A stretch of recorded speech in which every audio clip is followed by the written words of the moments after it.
Good evening. Good evening. And welcome to another edition of Valley Black Talk on the ONME Network. Hi, folks. This is Valley Black Talk. I'm Mel Sanders, along with two lovely ladies who are with us this evening, Ms. Joe Riversmith and Julia Denaji, who will be joining us shortly. She's just trying to make sure that we're engineered right, if there's such a term. But what?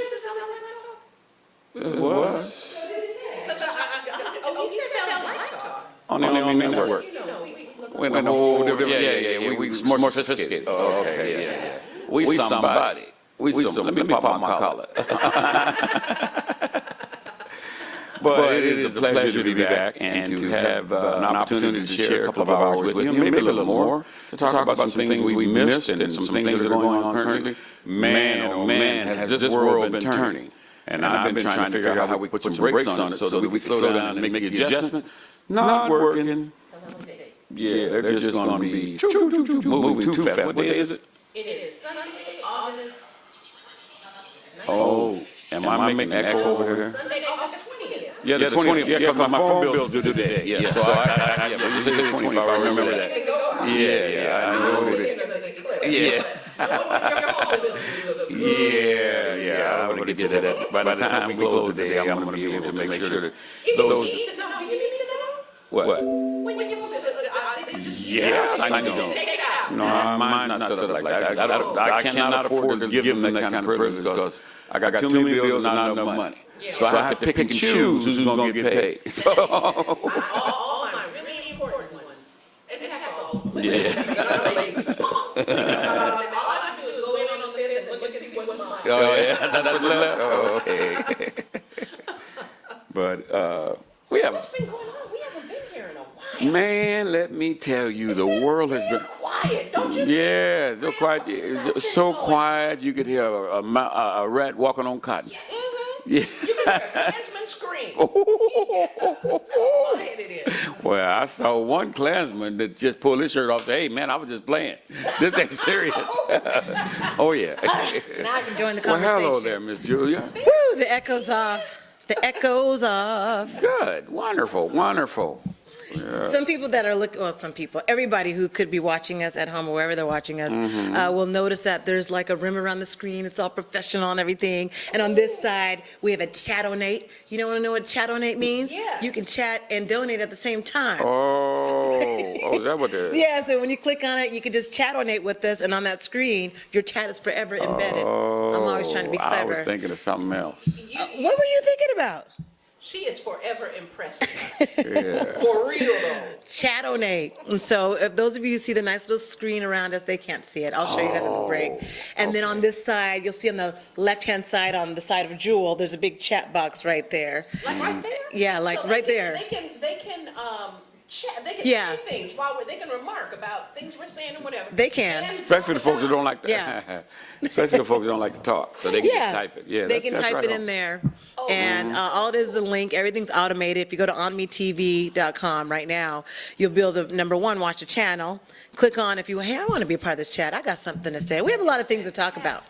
We definitely have a lot of things. And I'll be running back and forth because our engineer, he decided to play hooky and, I don't know, go party with his other little friends. Okay, he didn't really do that. Actually, he had a meeting. Yeah, tell the truth. Shame the devil. Yeah. He did. A lot of grief. Something casual is turning into something real fancy. I mean, you have to question going outside You know how the door. they do. Good. And Well, it did look good. You want him to go out. It's supposed to be casual. Yeah. Can we talk about that? No, we don't have enough time on the show to talk about that. But so that's what that is. If you see on the left-hand side near Jewel, that's our chat-onate box. And, folks, we run this by ourselves. It's not like folks just come and fund us and people think we have this big pot of money swirling around. No. So you can help us with our chat-onate box. That's one way to donate and chat at the same time. Then you even see at the bottom, you'll see that where it says, hey, our Valley Black Talk Radio supporters. So you might be one of those supporters. Cato's down there. Well, they're not scrolling yet. We're eventually going to put Cato's Pest Control on there. I got something for Cato. But yeah. We're going to put his we'll be having scrolling Funny on the you screen. mentioned him, because he talked about you yesterday. He talked about me? Oh, yeah, he talked about you big time. What? At the break. Say it to my face. Say it to my At the face. break. Come with it, Cato. I'm ready for ya. I'm ready for you, Cato. I know you see me. Text him right now, tell him to watch right now. Go ahead. Go ahead, watch me, Cato. I see ya. So anyways, those will be the scrolling names of our supporters that'll pop up on the screen. And so it's kind of a cool, I'll show you guys at the break because you're like, I can't see myself. But I can see you. And other I can people see imagine it, but I really want to see it. Yeah. And you know what, and that's real good. I'm be hitting up all my homies, you know. Yeah. So you can see your name on the screen. Yep. Chatonate with us, y'all. Chatonate. I made that word up. I love it. Chatonate can be a noun or a verb, depending Better on how than you the use chastity. it. Huh? You see how he did? Do you miss the randomness? Chastity is a good thing. It's a belt. Yeah. Oh, it does.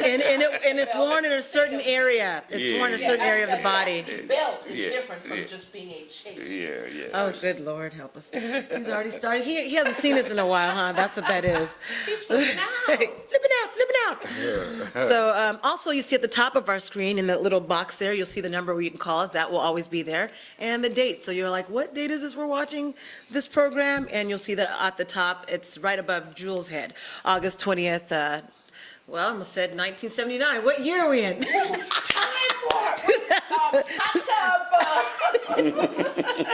machine. Hot tub time machine, 1979. 1979. Where were you in 1979? Some of you are like, well, I wasn't born. Okay. But 15. I was 15. 15. Was that a good year? I think so. I have to go back and look in my journal. I have journals. I noticed how Mel's head's down. I don't want to ask him if it was a good year. I'm afraid to ask Mel. Mel, was that a good year for you?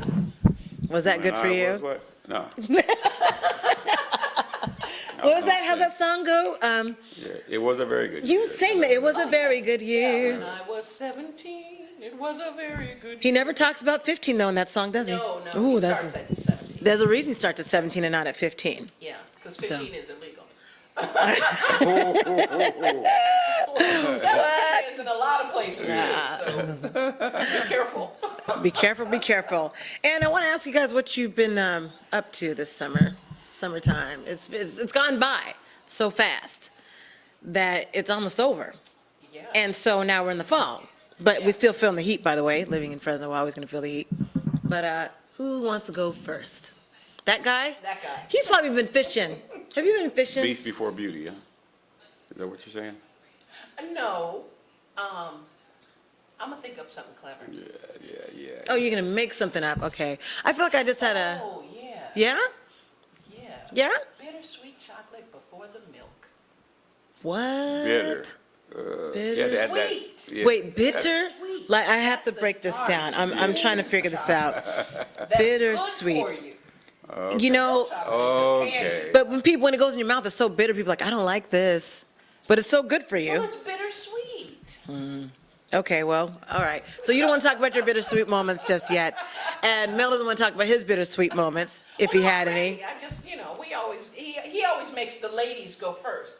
And while I don't like make that, them. I try to be a gentleman and make sure. Wait, at least he said they have try the to be a first gentleman. Opportunity to Notice share. he said try to be a gentleman, Yeah, though. I try. Well, Yeah. and I like that in terms of doors and putting someone in the car. Sure. That kind of stuff, but It's not Show you there. right. when it comes to talking, if you don't talk first, you ain't gonna get no chance.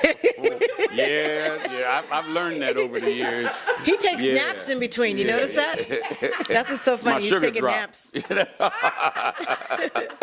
I'll tell you what is happening this summer, at least tomorrow, that is going to put it all together. The eclipse is tomorrow.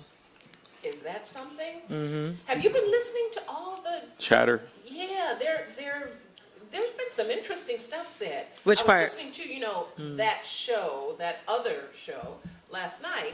Wait. When you say that other show, do you mean the local one or the one that, like, the black version of Coast to Coast? Bell. Is there a black version of Coast to Coast? No, we're the black version of Coast to Coast. Yeah, we got to get it together too.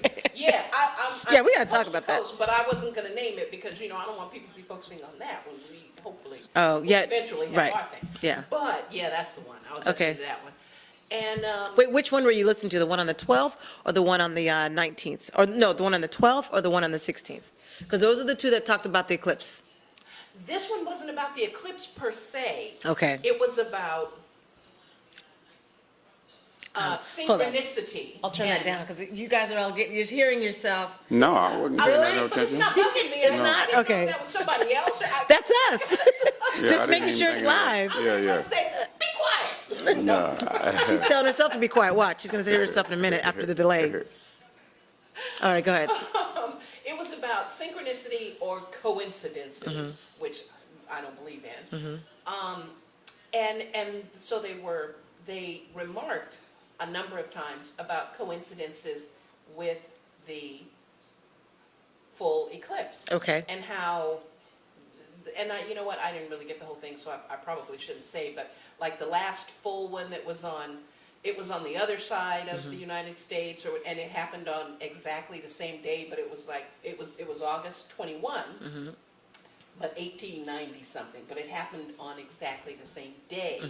And just a bunch of other interesting similarities Okay. or synchronicities. Okay. So, yeah, but you know, it comes on at like 40 o'clock, so I listen. I usually hear about the first half hour, and then I fall asleep, and then I wake up at 2 or 3, and I listen to the rest of it. All right. Mel, anything about the eclipse? Are you going to go? You're Of not supposed course to look. not. And I don't understand that. Why are people risking their eyesight? They're traveling for- too. Yeah. I don't care about, that's just something that happened, so what? Big deal. Oh, let me say this. Let me say this about that. Okay. There was one guy who spoke last night, and I was really impressed, and I knew just how he felt. Before he saw a full eclipse years ago. Before he saw it, he was not an atheist, but he was agnostic. I don't know if there's a God or not, and it doesn't really matter, but he was leaning more toward no. He saw the eclipse, and he has been a believer ever since. Wait, his eyes are ruined? No. Well, I mean, he had the right gear and stuff. okay. But it was so, and see, we've seen eclipses, but an eclipse, first off, a lunar eclipse, and then a partial eclipse is not nearly as dramatic, they tell me, as a full solar eclipse. I wouldn't know because I've never seen one. Very, very dramatic. And he said after, it was just like he felt like the smallest thing and the most significant thing in the universe at the same time. And I know just how he feels because I felt that way when I first got up at 3 o'clock in the morning to watch a meteor shower. Okay. Years ago. It was magnificent. Now, we just had an eclipse August 7th of this month, the lunar one. Nobody made a big deal about that. They So say nobody it's not likes the nearly moon. as dramatic. They say it's not nearly as So dramatic. as a solar eclipse. Mel, wouldn't you like to me, it doesn't make a difference. Well, I've seen lunar eclipses and they were pretty impressive. I've seen solar eclipses, but only partial, not, I don't know what the difference is, but they're saying this full eclipse is different from a partial. I wish I were going to see it, but it's just not, I'm not going to travel up to Oregon or anything. And I had my moment with the stars, but I know what he meant when it's so awesome. Why? I'm trying to understand the why of it, why it's so awesome. I don't know if, I can't explain it because it would be like trying to explain a religious experience. Well, Okay. the religious experience only happens to the person. Okay. So if I tell you about the time that I misplaced my passport, and we were going to Jamaica for my cousin's wedding, and so that, I knew the box it was in and everything. I won't even tell the whole story because the point is, when I finally found it, after getting on my knees and praying and being mad with myself because I know I keep all my important stuff here, and why can't I find it? When I finally found it, I knew that I knew that I knew that I knew that I knew that I knew that Okay. it was God. Okay, And gotcha. I had a religious experience in my garage. And I could not explain that to anyone else and make them feel the, Did you find your passport? yeah, that's the point. And I knew, just long story short, I knew the box that it was in because I keep all my important papers in this particular shoebox. And I'm very careful with that shoebox. I don't just leave it around. It has a particular spot. But I had not unpacked it since I moved into this house that I was living in, and this was when I first moved to Fresno. So I had looked all over the house and I couldn't find this box. I looked everywhere. I had taken like 2 weeks looking for it, right? I'd waited till 2 weeks before the wedding because I knew that when I needed it, I was just going to go to the box and get it. Of And course. the box wasn't where I thought it was supposed to be, and Oh, blah, blah, Lord. blah. So I'm looking all over that. Every day I get home from work and I'm going through all the cabinets and I'm looking through all my stuff that is still packed, even though I've been in the house for 6 months and I haven't, looking everywhere. Looked all in the garage, right? Because I had some boxes in the garage. And 2 days before I was supposed to leave to go to the Bay Area to meet up with my family to get on the plane to go to Jamaica, I was leaving for work and I walked into the garage and I noticed this cardboard box. Now, I go through the garage to go to work every day. Okay. And I had looked all through the garage for the box with my passport. Okay. And somehow, for 2 weeks, I had been missing this box that was right there. It would be like me missing this cup. I had looked all around the box, and somehow, I'm telling you, God removed my sight physically, because there's no way that I could have possibly missed that box, right? So this particular morning, I come out, and as soon as I saw the box, I recognized it. I got my scissors and slid it down the middle because it was still taped up. I hadn't unpacked it. I opened it, and there was the shoebox that I knew my passport was in. Only God can do that.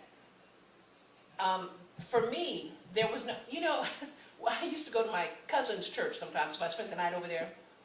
Their holiness, their Church of God in Christ, and them folks act up, right? I mean, I would have a good time. I love our service. I love the hymns and stuff, but I would go over there and that Church of God in Christ, hand clap, Yeah. they have the tambourines and everything. They have it all, huh? So I have seen the women, and the men, but mostly the women, run up and down the aisles and, Oh, you mean really act up? oh yeah, really. Okay. And not in a negative way. No, I don't mean that in a negative way. Not at all. Get happy, as we say. And I had never really been able to identify with it, especially as a young person, 13, 14, 15, 16, But that day in the garage, I started hollering and screaming. I couldn't stop. I thought my neighbors are going to hear me and think something's wrong. But I could not stop. In that moment, I knew what those people who run up and down the aisles, and I knew what they were feeling. And I have never felt that before, never felt it since. When I get really happy. So this is, wait, so this is all, are we still relating this to an eclipse? Yeah. So Okay. my point being, I couldn't describe for you what that feeling was like, because it only happened to me. Okay. So the eclipse, I don't really understand either why a full solar eclipse is such a big deal. So would you travel all the way just for these 2 or 3 minutes that the eclipse is going to happen and take place? No? If I Oregon? say retired, had the time off, and I got family in Oregon, I probably would, because I would relate the elation, the profundity of being able to see it to how I felt, not only in the garage, but how I felt when I actually made the effort. Because for years, right? Oh, it's August, the Perseid meteor shower, And I always said, I'm going to stay up one of these nights and watch that. Never had. Well, this particular year, for whatever reason, I decided to. And I mean, God put on a show. I could not believe that other people would be sleeping. I know it's 3:32 in the morning, but other people are sleeping while this is going on. I can't believe that. So for me, it was a religious experience. Okay. And I think some people feel that way about the eclipse. Mel? I still don't know what the big deal is.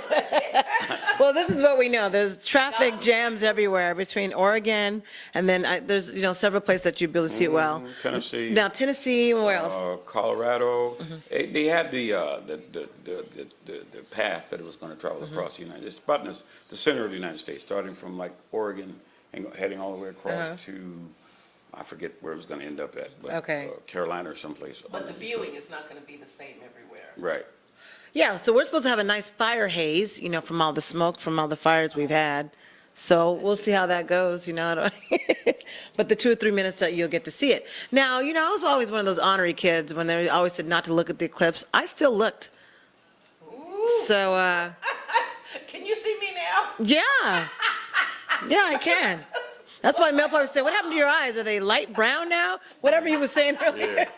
Maybe that's what happened. So my mom would tell me not to look at the eclipse, but I looked anyway. I'm like, but I want to see it. I'm like, oh, that looks cool. And that was it. So why can't you look at it again? But in real honesty, don't look at the eclipse. Well, Julia looked at it. Please don't go do that.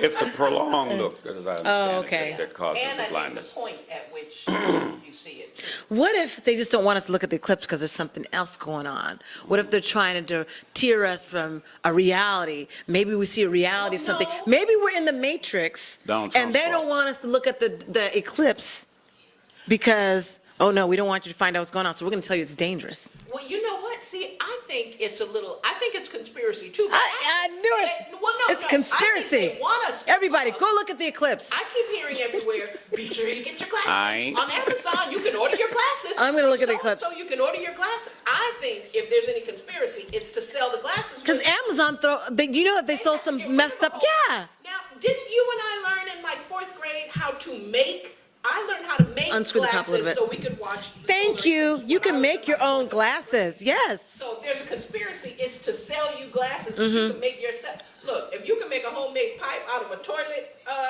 Unscrew the cap. toilet paper roll and some tinfoil, Yeah. you can certainly make some glasses. Agreed. You better know how to do it though. Agreed. Don't mess with that.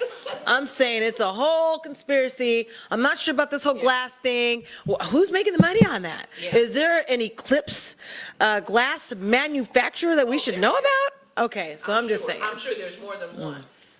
But scientifically, probably there's a reason that one of you probably want to text us and tell us not to look at the eclipse. But right now, it's a conspiracy. It's to get the money, whoever's selling the glasses. And then if we're in this matrix, they really don't want us to see it. That's my theory. You know what I think would be interesting about this? What's that? Is to look at the kind of shadow-like appearance from outside. Yeah. You know, like it's similar to the burning of a lot of smoke in the air and that kind of stuff. I'm assuming that's what it's going to look like during that period of time that, it's happening. So, I've seen that before. So I'm really if they say don't look, I don't care if they're serious or not. I really don't need to be looking up. I got so much Other stuff to look I'm trying down to figure- at. Yeah. Like that's I right don't- here, like yeah. life. But so you've never seen anything in the natural world that made you go, Niagara Falls. Never been. really? No. No, I live in okay, not California. Niagara Falls, but I mean, you've never seen anything in, Yeah, there's been- yeah. You don't go to the park, though. No, he goes You've never fishing. seen it. Yeah, but he ain't fished in Yosemite. You haven't Oh, seen yeah, Wild Whale Yosemite. Falls or El Have you fished in Capitan. Yosemite? No, I have not. Would you go But fishing in let me tell you Yosemite? something. Speaking of that, I was yesterday I was at Shaver Lake. I don't know Okay. how many folks have been there. But this is more on the political side. No, I'll maybe save it for a later conversation because this is really kind of, it'll make you think. We've got to See? talk about the politics that's coming up. In Yes, fact, we'll be so- talking later on during the program about, of course, Jewel and Mel's president who keeps saying things. And we're going to show a clip, compliments of Los Angeles Times, where they were there on the ground in Virginia, Charlottesville, Virginia. So you'll see a clip of that and also some comments that the president had to say. Yeah, about that. So we will be watching that later on the show. You got to stick with us on that. But I guess going back to, so you want to hold off on what you wanted to say? Yeah, I'm going to hold that because it's really, it ties to 2 or 3 different things. Okay. Politics ties to discrimination. Okay. It's really interesting to see how they do when we're involved versus when we're not involved, or the likelihood of us not being involved, the changes that go on. Okay, then you still haven't answered the question then. Uh-oh. And the Jill's question going to is, get Yeah, you. no, I just wanted, have you ever seen anything in the natural world that, traveled. that made you catch your breath and go, During your travels or I anything? know days ago. oh yeah, Okay. And it was, it was that car wreck.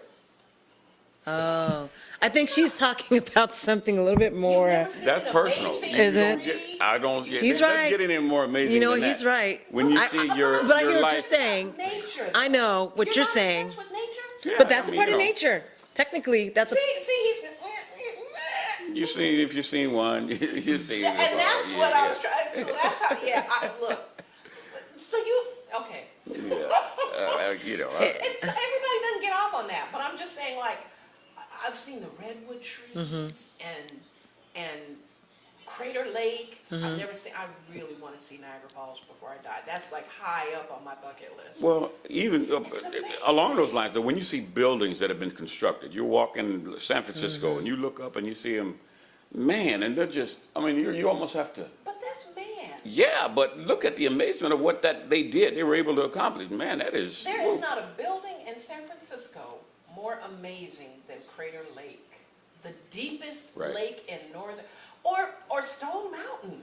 That not you know where they not the, but just it is the largest granite outcropping in, I want to say the world, but I'm not positive about that. But it's at least. It's really, really big and impressive. You know, stuff like that. When Well, I yeah. see it, it's like, When you're on the road, when you're going up 168 and you're heading up 4,000 feet, and you look over the side, and you look at the magnificent view of everything that you see down there, and you're saying, "Wow, man, That's that pretty is impressive. somebody took their time and kind of just cut some stuff out, huh? Move this over there and that's it." okay, You know, so you do get out. yeah, on I the see that. natural Yeah, world. Okay. Okay, so we'll talk about that on another show. yeah. We've got all this other stuff to talk about. I know that Fresno Unified's having its challenges. What, they have $6 million that's supposed to go towards African-American youth? 6? I thought it was $1 million. Oh, wow. Someone gave me a wrong number. So Yeah. is it just was $1 million? $1 million they have Well, $1 set million is aside. better than nothing. And beating Ann. Yeah. They could be off like by 5 million. Yeah. So at least it's $1 million. Yeah. And it's earmarked for what?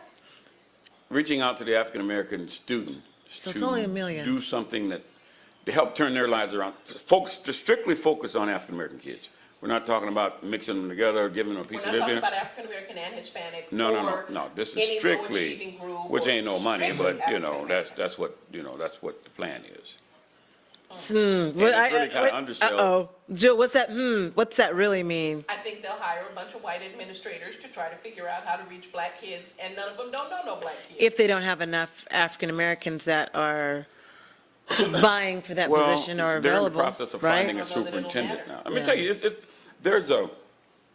there's a lot of guilt going on right now that I noticed in education. Mm-hmm. They're really trying to atone for past sins, if you will, because they know that people have been saying it for years about the lack of African American visibility in districts, and they're making an exceptional effort to reach out. I think what's happened this time around is the wise folks are not involved in that process, where before, when you were doing it in the 70s, I think they were selectively picking people who they know either were loyal to the system or were incompetent, so that somewhere down the road they can say, "See, we tried to make that work And look and what it happened." didn't work." I don't think that's the case this time. I think it's just, hey, we're in trouble. We got to do something. Who do we, and the folks who get in, who have the access to ability to get inside the game, they're going to be able to make some real change. Short window, but I think it's going to come. Pardon? Will it be brown faces? Of course. I hope you're right. Yeah, there's, 30 years of neglect and deliberately sabotaging good people and just pushing them aside, destroying them. The chickens have come home to roost. And what's really helped with this is the current climate of politics in Washington, D.C. That has really Wait till we turned get to on the that. light. Don't start, because Oh, you guys man. won't be able to stop talking about so don't go there yet, because I know both of you well enough now. We won't get nothing else to Start from the bottom talk. up. Okay. You start from the bottom. You All got right. a board member who's now under fire. No, we're talking specifically. Fresno Unified. Fresno Unified Yeah, School District yeah. in Fresno, Yeah, California. yeah. Some real conversation. I don't know. See, I'm torn because what his comment, Brooke Astian, who was the president of the board, who was very instrumental in working the deal to exit the last superintendent, and now he's the chair of the board. But one of the comments had to do with a gay comment of some sort. I'm Yes. talking about, I don't know what the exact comment was, but he talked about his personal feelings, and I think it had to do with Restrooms? his kids not being a part of that kind of educational piece, because he felt like, Oh, the sex that's ed. my, that's my job. Right. And it encouraged, he says, I believe it encourages, if the kid's on the ropes, it would, if you explain it to him right, he may be willing to just, venture in that lane. So that was his opinion, and boy, did he get smoked for that. Every time he turned around, he got smoke. So I was hoping that we'd have some dialogue about that and kind of see where we come down on that whole piece. Well, that would be now. That's the dialogue. We're talking about local stuff right now. You know, where we come on that. But Jill's like, You're trying to get me in trouble. I ain't saying nothing. Well, see, that's what the issue is, I think.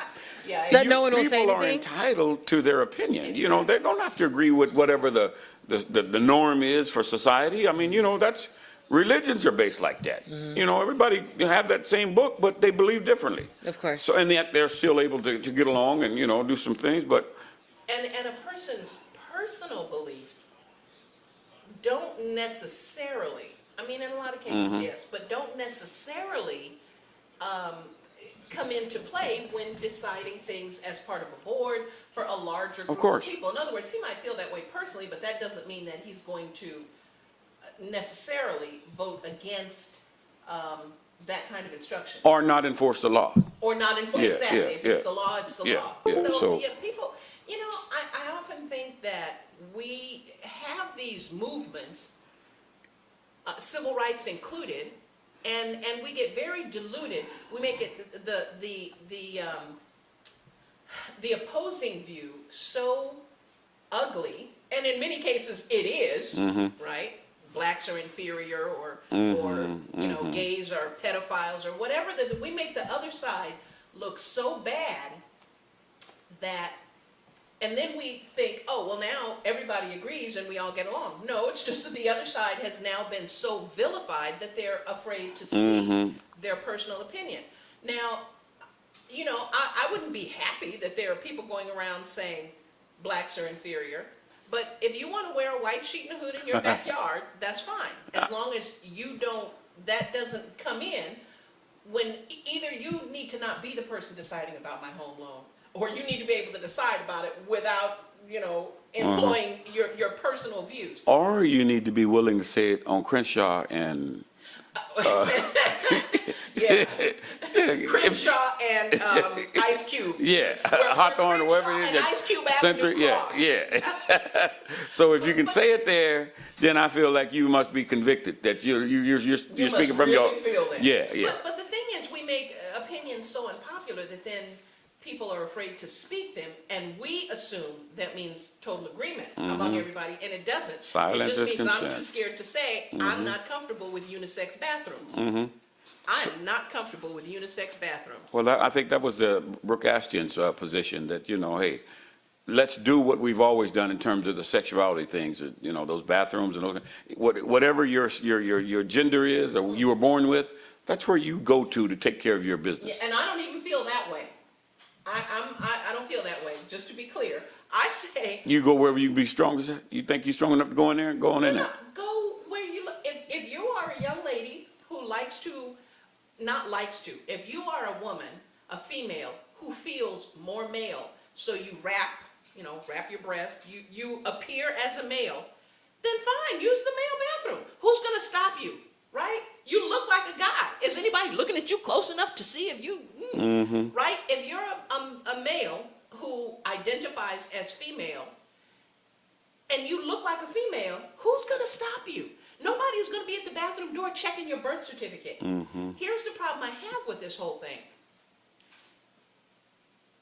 I believe that the people that are making the loudest noise are the people that are purposely making themselves, what's the word I want? They are challenging societal norms, okay? But they're not challenging them in a way that everybody else can just say, well, you know, whatever. As I say, use whatever bathroom you look like. No, these people want to wear a dress and have a beard, and that is asking too much. That's asking too much. As I said, you don't need unisex bathrooms, all right? That makes the majority of us uncomfortable, because we have all these discussions about LGBTQ and all this, and we forget they're a very small part of the population. And I am not one for majority rules in all cases. I don't believe in that. But I believe that what works best for all of us. I have to give a little, and so do you. So if I don't pay as much attention, as long as you appear to be female, and you go in the bathroom, I won't, pay a whole lot of attention and look and see if your lips look plucked, and if I don't care. If you look female, go ahead. And I think most of us can agree to that. But if you want a challenge to the point of, I want to be able to wear a dress and have a beard and, be all this mixed up stuff, a lot of the rest of us have trouble with that. And we have a right to have trouble with that because we pay taxes just like you, and I don't want to go in a bathroom and bump into somebody who has a beard. And I think that's perfectly reasonable. So would you say that holds true to folks who are of that persuasion, who want to go to a particular religious denomination and say, look, I need you to change your rules so you can accept me because of how I feel or what my preference is? I think that never should have been I don't think that's, I don't think sexual affiliation or partner preference ever should have been a preclusion for someone going to church. Unless you want to include not allowing the alcoholic, not allowing the fat person, because you can't be fat and not be a glutton. Contrary to what a lot of fat people want you to believe, you got to eat a lot of food to be fat, and a lot of the wrong food. And I know. Okay, now I understand everybody's physiology is different, but when you see those people say, all I ever eat is carrots and salad, and I don't know why I weigh 328 pounds. Let me tell you why, baby. So, I think those things, we like to pick our sins, and we don't want the gay person or the transgender person going to church, but it's okay if the fat person goes. A lot of our pastors are fat, right? So we allow them. Everybody knows Brother so-and-so tips out during offering, and but he's okay, he can go to church. All of those things, they are all disallowed or discouraged according to the word, but we allow those other people. We just don't want those people. Yeah, but do they acknowledge that? To me, the difference is if you acknowledge those kinds of things that you participate in, and the rules say this, then basically you violated the rules. Now, if you say that your lifestyle or your partnership is you like for it to be this way, and that this particular faith or denomination does not support that, but yet you want them to change what they believe to fit what you believe. And in this country, you have the right to start your own, because I'm sure there's somebody else that thinks just like you. So start your own. That's not the solution. Everybody Sure it wants to is. be a pastor and start their own church. Why not? Whatever, They want you to. So you'd rather me change my rules to accommodate you? Well, my opinion. Come with I it. don't think your rules ever should. The love of God is for everybody. I don't think your rules ever should have precluded people who are trying to be better. And I get what you mean about practicing. We don't necessarily know. I mean, we all know. But Brother so You talking about the choir director? No. Oh yeah, no, he's the other archetype. We'll get back to him. But Deacon so-and-so, who, takes sips from the fifth outside and back during offering, it's true. He doesn't just come up and say, I like to go out and drink from my bottle. Yeah. So y'all accept me. Y'all know who I am. So we accept him, even though we know that whereas but he doesn't with their partner, so we know. So that's in your face saying, this is it, yeah, like it or not, I'm going to be here. Are you God? Doesn't have to be. Are you God? Of course not. So you don't judge. No. You observe. I believe you have a standard. What's right for you. No, there's a standard for this group. And now you're telling me to change my standards group to allow somebody else to come in when they have the option to go start their own. I'm telling you, you never should have had that standard. Why? The standard should be all children of God. That should be the standard. No. From the beginning of time, since the early days of religion, there's always been someone who has a different view. Out of the same book, and that hasn't changed. So if that's the view of a person that they would like that lifestyle and it's not conducive, they believe everything that you believe except for this, then go start that. Yeah. And you got your own, and nobody's gonna be. You live in a country that says you have a right to do that. But I also live in a country that said I have a right not to accept you here. But you shouldn't be in church. But you shouldn't. But. If there's anybody you don't accept, you No. shouldn't be. So, I take that is this back. having to do with Fresno Unified? How did we get off track here? You should Brooke Asher, he started that. Yeah, that's Talking just about he Brooke's don't want his kids learning about This is no what y'all look like, okay? And maybe I'll just we bring look you guys, good. okay? Bring you off that track. bald-headed guy. You got something? You got any powder? I do have Boy, I'm Look at blind, the and you glare. talk about the eclipse. clips happening right here. With the clips, Valley Buck to Man, we already talked about the eclipse, but that one led us right into it. I don't even know why I bought a Fresno Unified. I'm thinking, man, I was just supposed to bring up tidbits of local. We didn't even go to break. I might forget the break. We got to move on. If anybody else heard that report I heard on Valley Public Radio about the city being in trouble because there's a whole bunch of money. Wait, NPR? Like what date? Was this recent? It was this week. It was Wednesday, or let's see, wait. It had to be Wednesday, Thursday, or I got to could have check. been Friday, but So I'm going to know check it was my Friday. notes. I'm going to check. Because I was NPR? So my opinion is of that, Fresno. this is not new. And if you can go back throughout. And that makes it okay? It's norm for every city. Wait, that makes it government. okay? Of course, No. of course. Some $6 to $8 Yes. million. Do you remember when a few years ago when the Parks and Recreation Department, State of California Parks and Rec, Yep. found $50 million that Yep. it's just on a smaller scale. All of them have those kind of budgets where they hide money. Wow. So when you finish, yeah, you're going to find out that they had more money hid back No, over but here that's that nobody. different. Finding Why? out some hidden money. Yeah. Tell us more about the It's report, different Joel. from I want to hear finding about it. out. I want to hear about the report. You have to There's go online and find. missing money, unaccounted. Well, that's what they call it. Okay, That's what the NPR. report is. That's what makes you want to read that article. City of. Now you ask the city, Is and it the just city will say, Fresno, well, or is it no. like all, like Madera, all these other No, cities? it's just city of Fresno. Okay, and it's And Thursday or they- Friday? I guess they have been doing an audit Mm-hmm. of city offices or Okay. city departments. Mm-hmm. And they have found that there's a whole bunch of money. Unaccounted no one for. can account for where it went. In other words, I mean, like if you have a city treasurer or secretary, whoever keeps the records, right? They should be keeping a record of Right. every dollar that goes You out have to. where it goes. And what is the size By of the law. budget? You have to keep a What is record. the size of the city budget? What is the size of the city's budget? It's smaller than for the Unified, but Okay. not by much.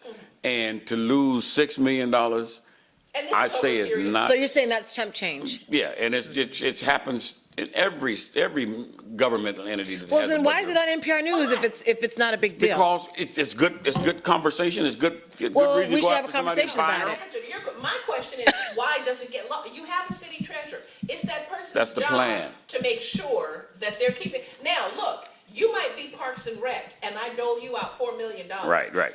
Parks and Rec at that point is Right. responsible for keeping track of how they Exactly. spend it. But I'd be able to say, as the city, I gave Exactly. Parks and Rec this amount. Uh-huh. If you can't say that, your city manager and treasurer need Can't to or be won't say it. Money tracks itself. You know where it went. It's not like it can't be. They may not be saying it because they don't want to say it. We'll find But out. yeah, if somebody, if they get on the bird dog trail, they'll find out exactly 5 years ago where the money went. I always refer back to when they said the West Fresno School District was broke. Well, we weren't thinking at the time, but it would have been very easy just to go to the county treasurers who keeps all of the monies for all school districts on any day and see what was the balance on that day.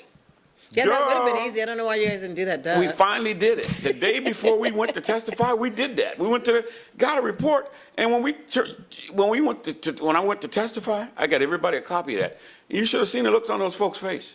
Like, duh? Yeah. Yeah. Well, you guys told us they weren't going to be able to make payroll. Well, wait a minute. They got half of the amount of money they're supposed to have for the year, and it's still in the account. How come they can't use that? So that was the trick. Exactly. Well, I hope there's a trick somewhere. I don't understand that. So why would NPR, what did they say in the report? I got to go. This is the first time you ever heard a report like that? I want to clarify, Yeah. it was on NPR, but I don't think it was NPR. No. Because KVPR, Valley Public Radio, has their own local. So it might have been the local component. It was on NPR, but it wasn't part of like Morning KVPT. Edition Okay. or, it was, I would look it up under Valley Public Radio. Because Okay. it was part of their local. Well, what intrigued you about the story that it just caught you off guard? $6 million? The fact that, yeah, it was like Oh, maybe that's where I got that $6 million from. Yes, that Remember I they kept saying $6 million for the kids? Can't account for. I'm tired, I'm sorry. As a taxpayer, I have no problem paying taxes. to me, that is a great concept. We all pay. Well, I'm looking for at the what things $6 that million we all could need. do for a lot of people. That's what I'm Well, and thinking that's- about. that's the It did. Programs. It did. I don't have any problem paying taxes, but I want to know that my taxes are not being A, misspent, or B, just lost and given away. As long as they're going to something, I'm fine. Yeah, I hear you. Something worthwhile that I have agreed. Welcome to government. Yeah. $500 toilet seats.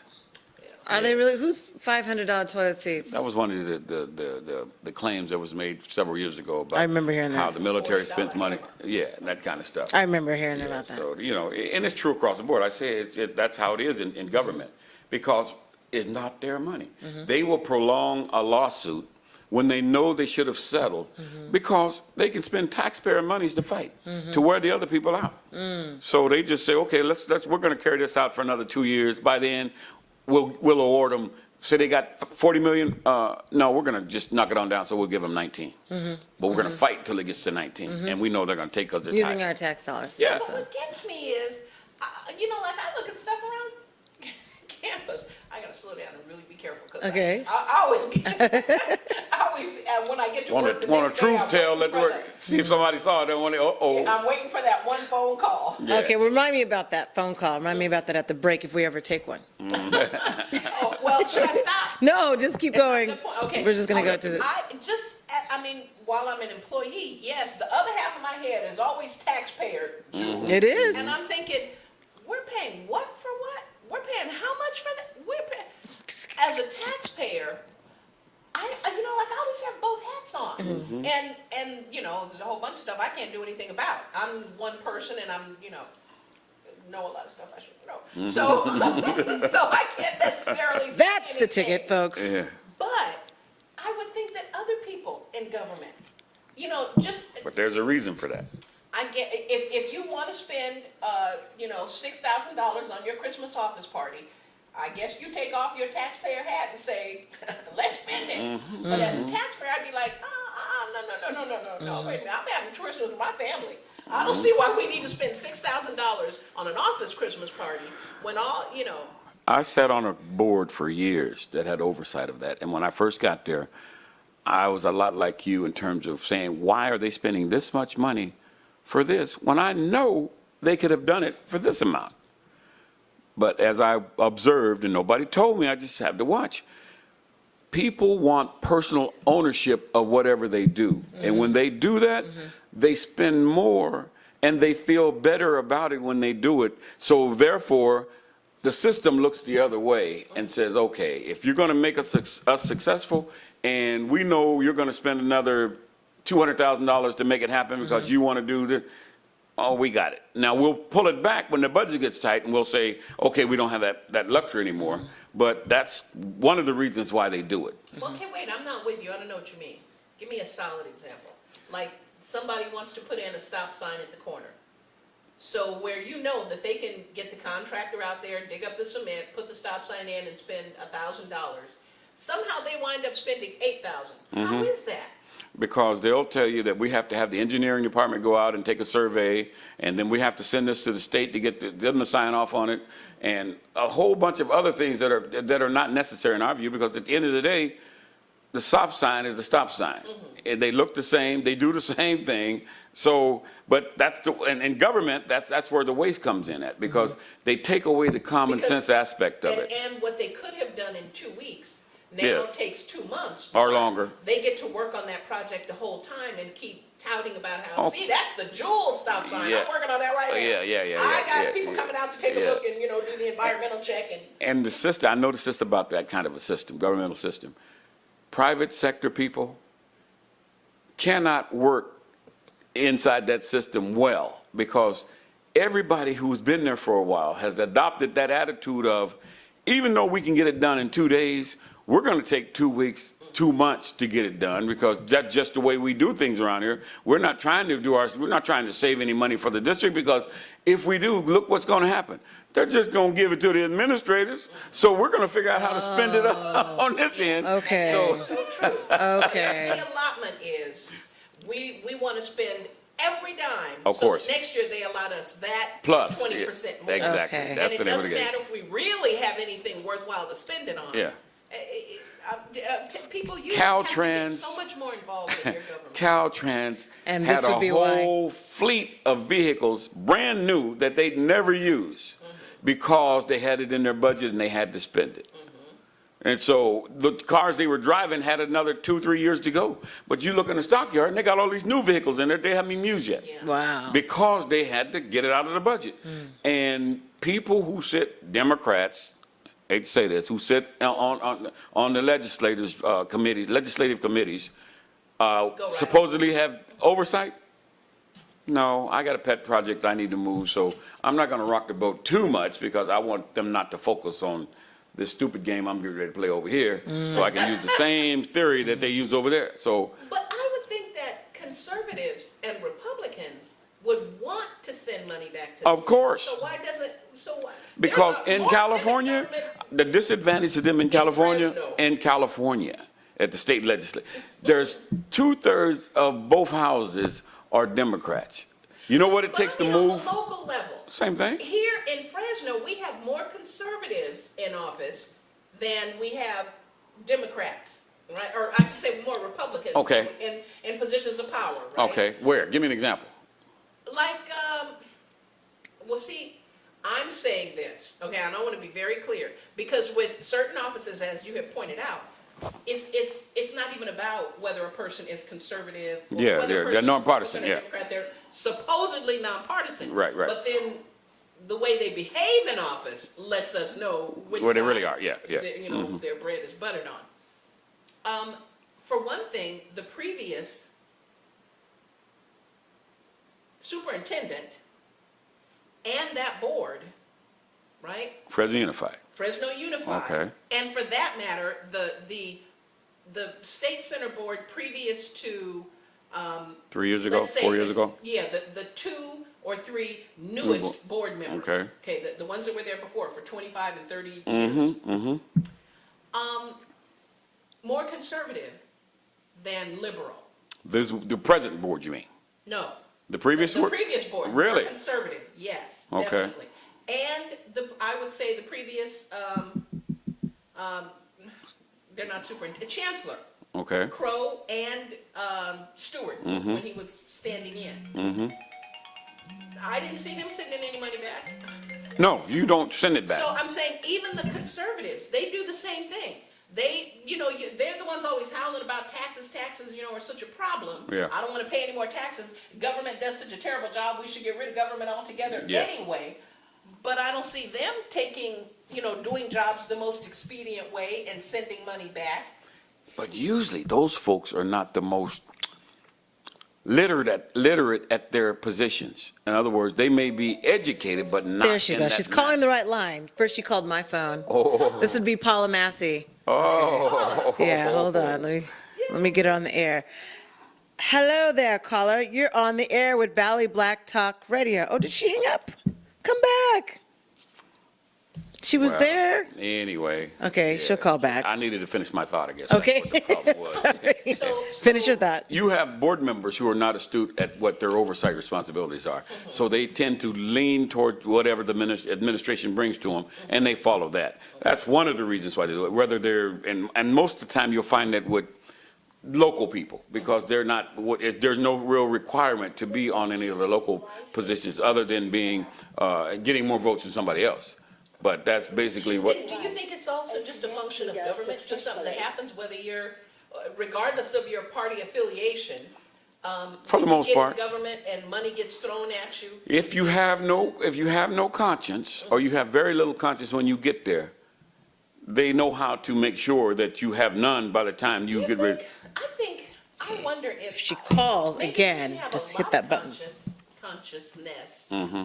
and a lot of conscience. Mm-hmm. And what happens very quickly is even the most principled person falls in with A, group think, Mm-hmm. and B, a position of just even slight power gives you the feeling that, you will make decisions and then convince yourself it was the right decision Mm-hmm. versus I don't feel good about this, even though the other 6 people on the board agree with it, I'm going to be the one to stand in the way because I really don't feel like it's a good idea. I think that happens a lot on juries too. I wonder if public service politics. We'll have a response for that after we take this break, because that's a very good question that I really would like to respond to. But we're going to take a break. My name is Mel Sanders, along with Joe Riversmith and Julie Duddy Najeeb. You're listening to Valley Black Talk on the ONME Network. We'll be right back after this break.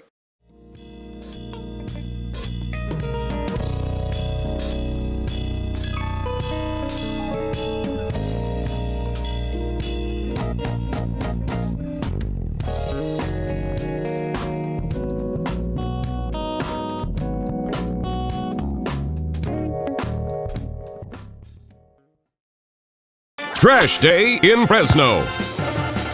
What's she gonna take out? Shh!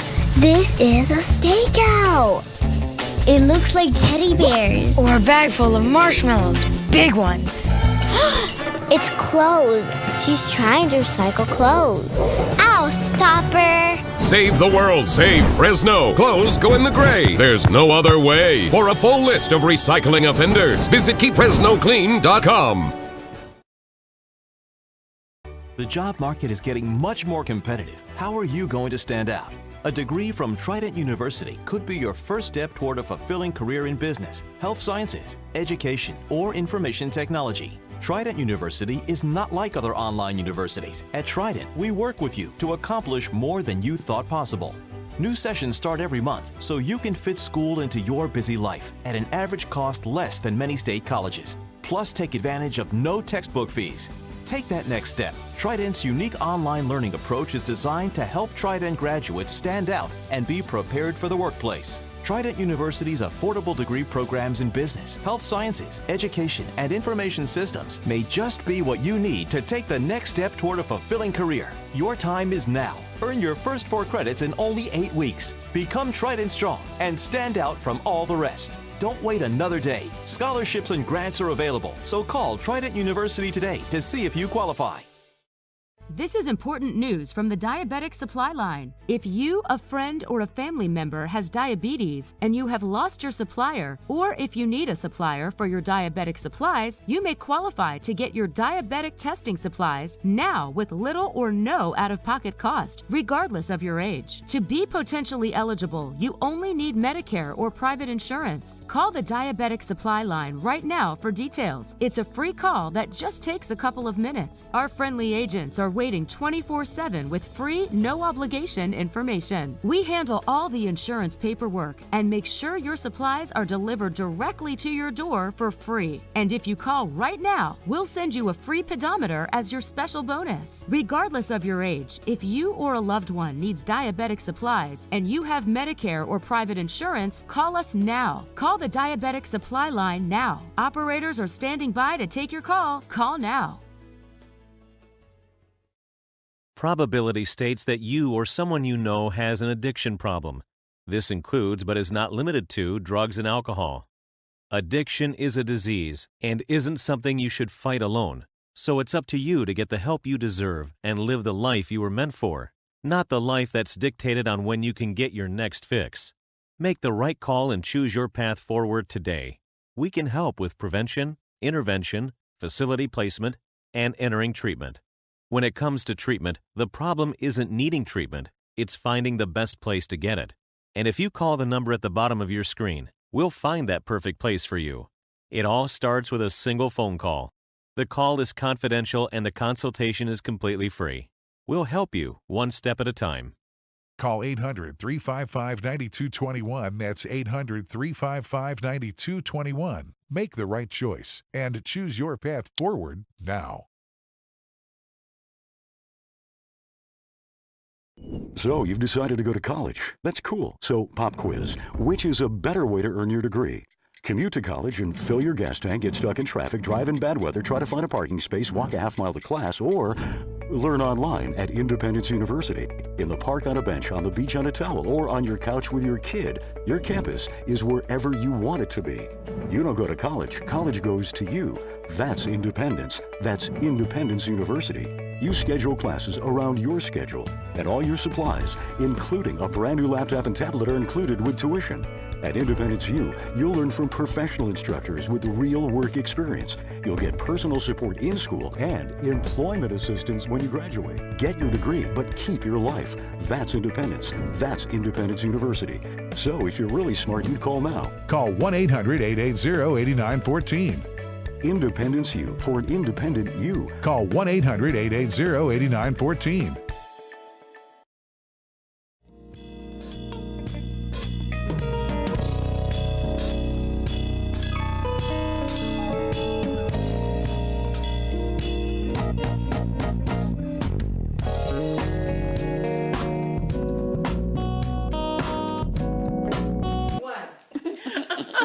And here I am. I'm not late.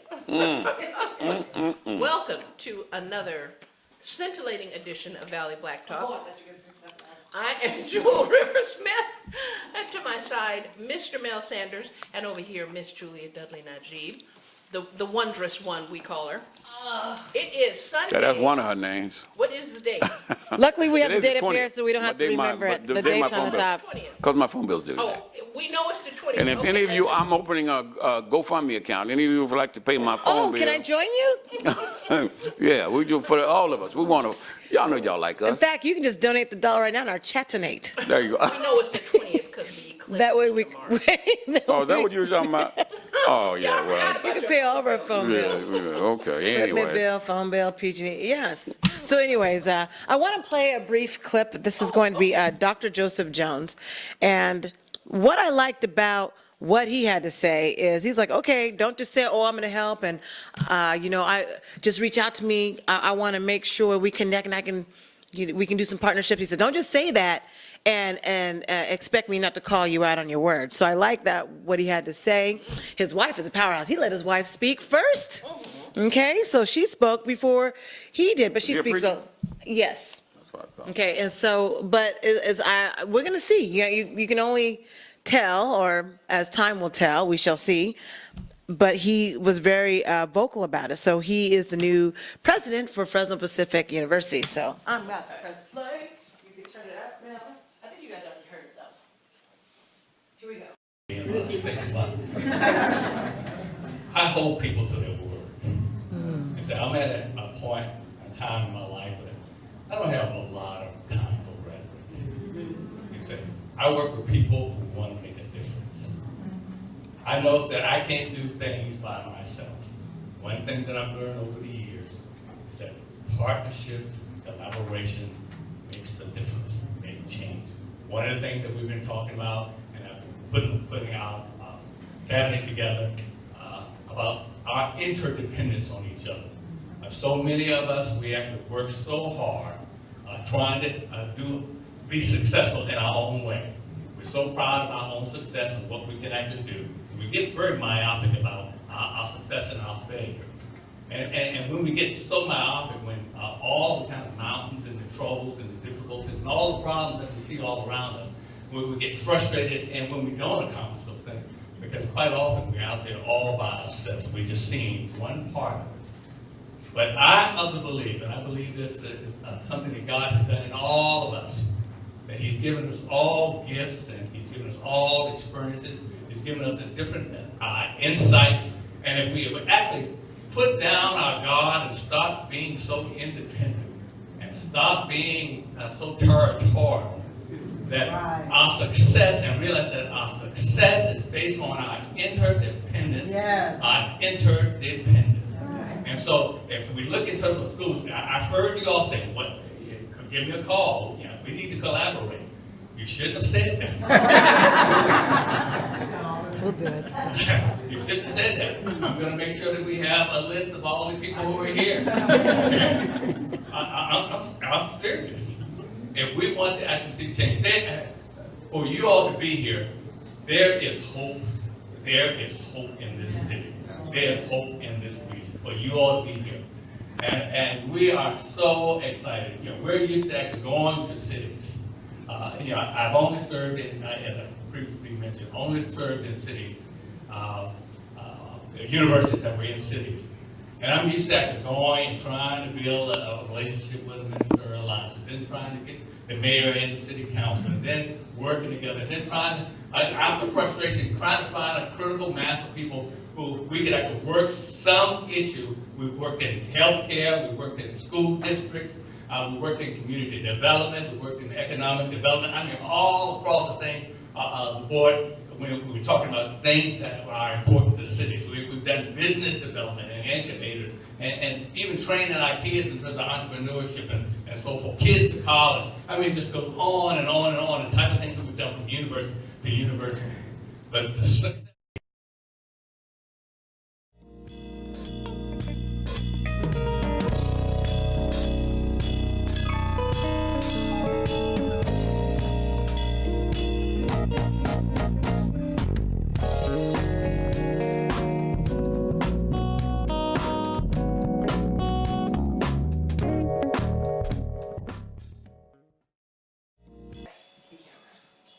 He's trying to dump me back in front of the mic. Are we back? Are we back? Yeah. Oh, okay. We just forget it. We just watched Yeah, the she's clip. back. Yeah. That was Dr. Joseph Jones. Dr. Joseph Jones, Fresno Pacific University. Did you like that? Was that smooth enough? Oh, that was smooth. So he served as Chief Administrative Academic Officer and Dean full-time faculty member in Christian colleges and universities in the United States and Pakistan. And I noticed that his wife had a beautiful something that was from that culture. And so I said, oh, that's very beautiful. That's very nice. So he... Is his wife from that culture? I don't know. I didn't ask, but she spoke African American. Appeared to be. Appeared to be, and spoke very well, of course, but seemed to have that African American vernacular. But I could be wrong. Okay. But it seemed very. So he will be succeeding Richard Craigbaum, who is a PhD who started his second term as president in September 2014 after serving from 1985 to 1997. Wow. So Dr. Jones has a proven record of educated leader, so he's going to be the, Jones comes to FPU from Foreman Christian College, which is a chartered university in Lahore, Pakistan, where he has been vice rector provost since 2015. In addition to being chief academic officer, his responsibility included marketing, communication, enrollment management. Foreman offers programs from kindergarten through the PhD and is the third oldest university in the country's history with 6,347 students. Very interesting. Okay. So he had high hopes. We shall see how this all turns out, and we'll have him on the show. Very new. Yeah. Very new to the Valley. And we were able, ONME Network, we were the first and only media in there getting the exclusive footage that you just saw. That was featured on Valley Black Talk Radio. Now that's got to mean something. I'll say we wouldn't see it anywhere else. Yeah, I know. Meanwhile, Mel is texting away. I bet you it's one of our viewers that must have liked the shininess of the lights upon his bald head. So I can understand that. We talked about that. We did, didn't we? All right, so there's the TCCP that's been going on. I think that's the last thing I want to, I got to switch the slide, don't I? TCCP, and everyone keeps saying the TCCP because that's the shorter version of this. And by the way, you can go Transforming Climate, yeah. So you can go to our website at onmenews.com and get all acclimated with like the 3 or 4 articles that we have just on that. And even in the Community Alliance, they did the first photo where it was hot as hell in here, where they didn't have the AC on. This was at the California Ballroom downtown. Oh, I meant to ask you, have we been there before? That's not where the station, that's not where Patrick is. No. Upstairs? No. Okay, I thought No, not there, okay. no.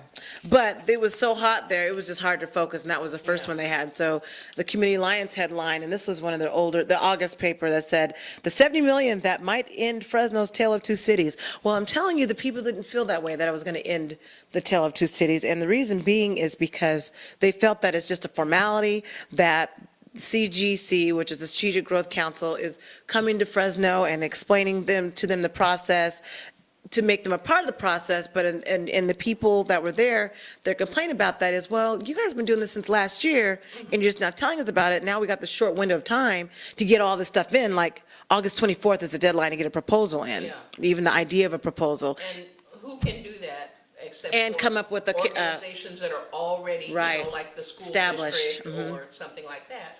Who else can? Right, and that's what the community's point is. Now, the reason why that's a big deal is because the money was based on the census of 93706, and the most impoverished areas of Fresno that had to do specifically with people of color. Second most impoverished in the nation. Yeah.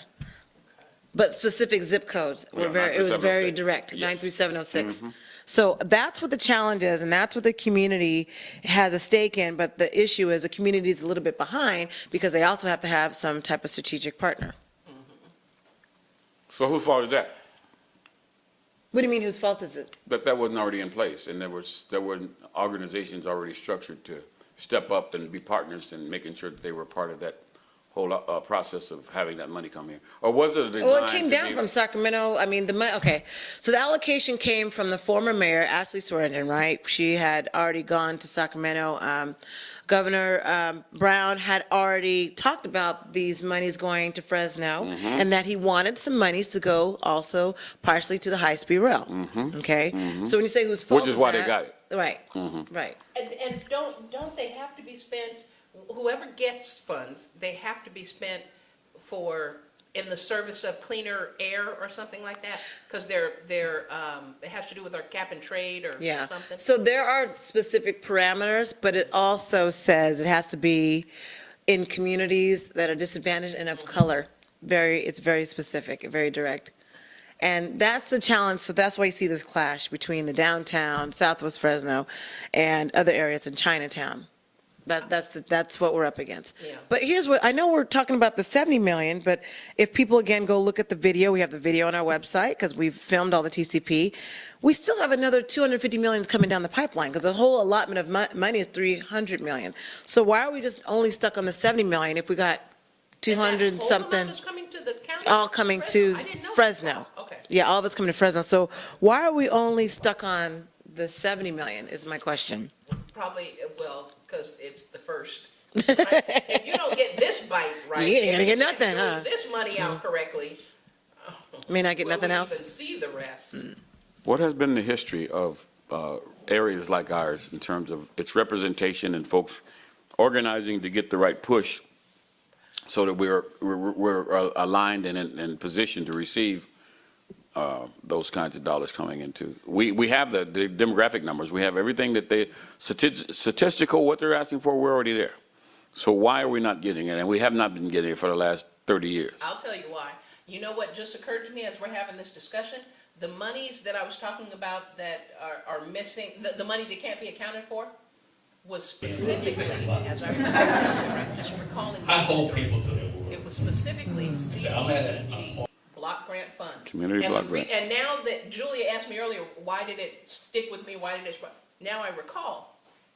It stuck with me because when we asked about block grant funds, we were told that, you have to go online and you fill out the application and the date has already passed and blah, blah, blah. And when I did go online, just to in fact, Oliver see Baines, the councilman of District 3, told us that when he came on our show. Right. Exactly. But he said that the deadline had already passed for the coming allotment.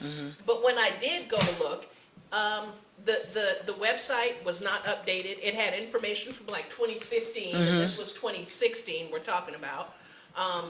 The little link that you pressed to get to the application didn't work.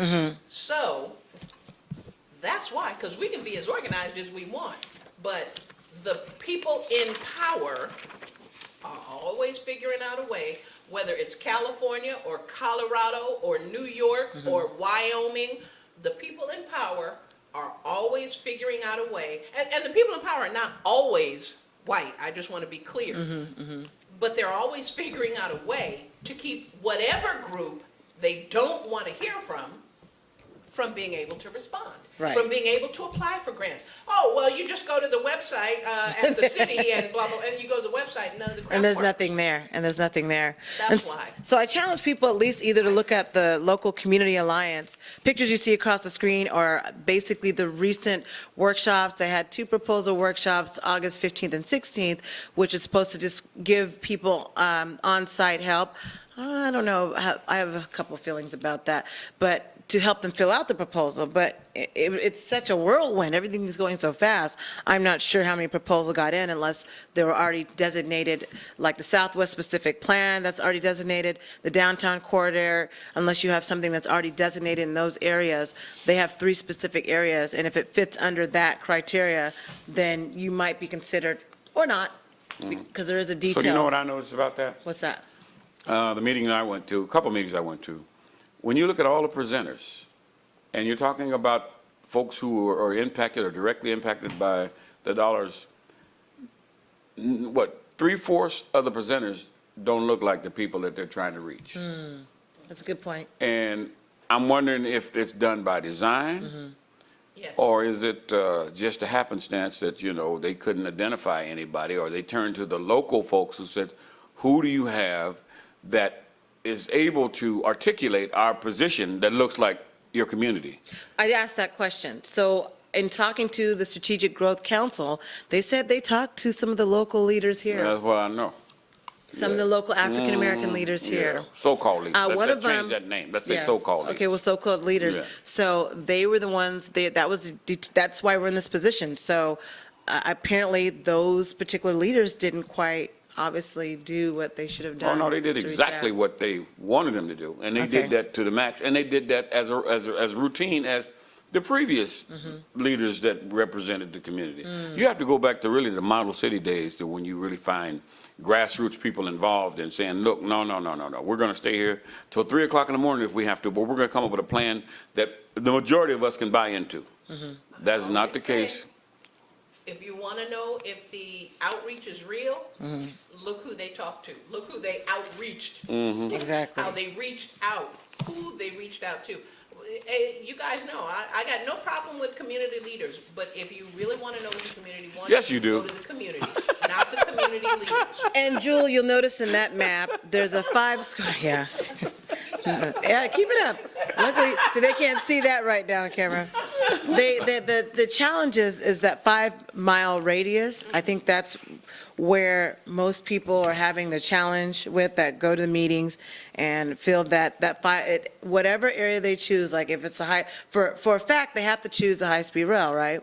Well, everything within a 5-mile radius, square mile radius of that would have to be included in a project.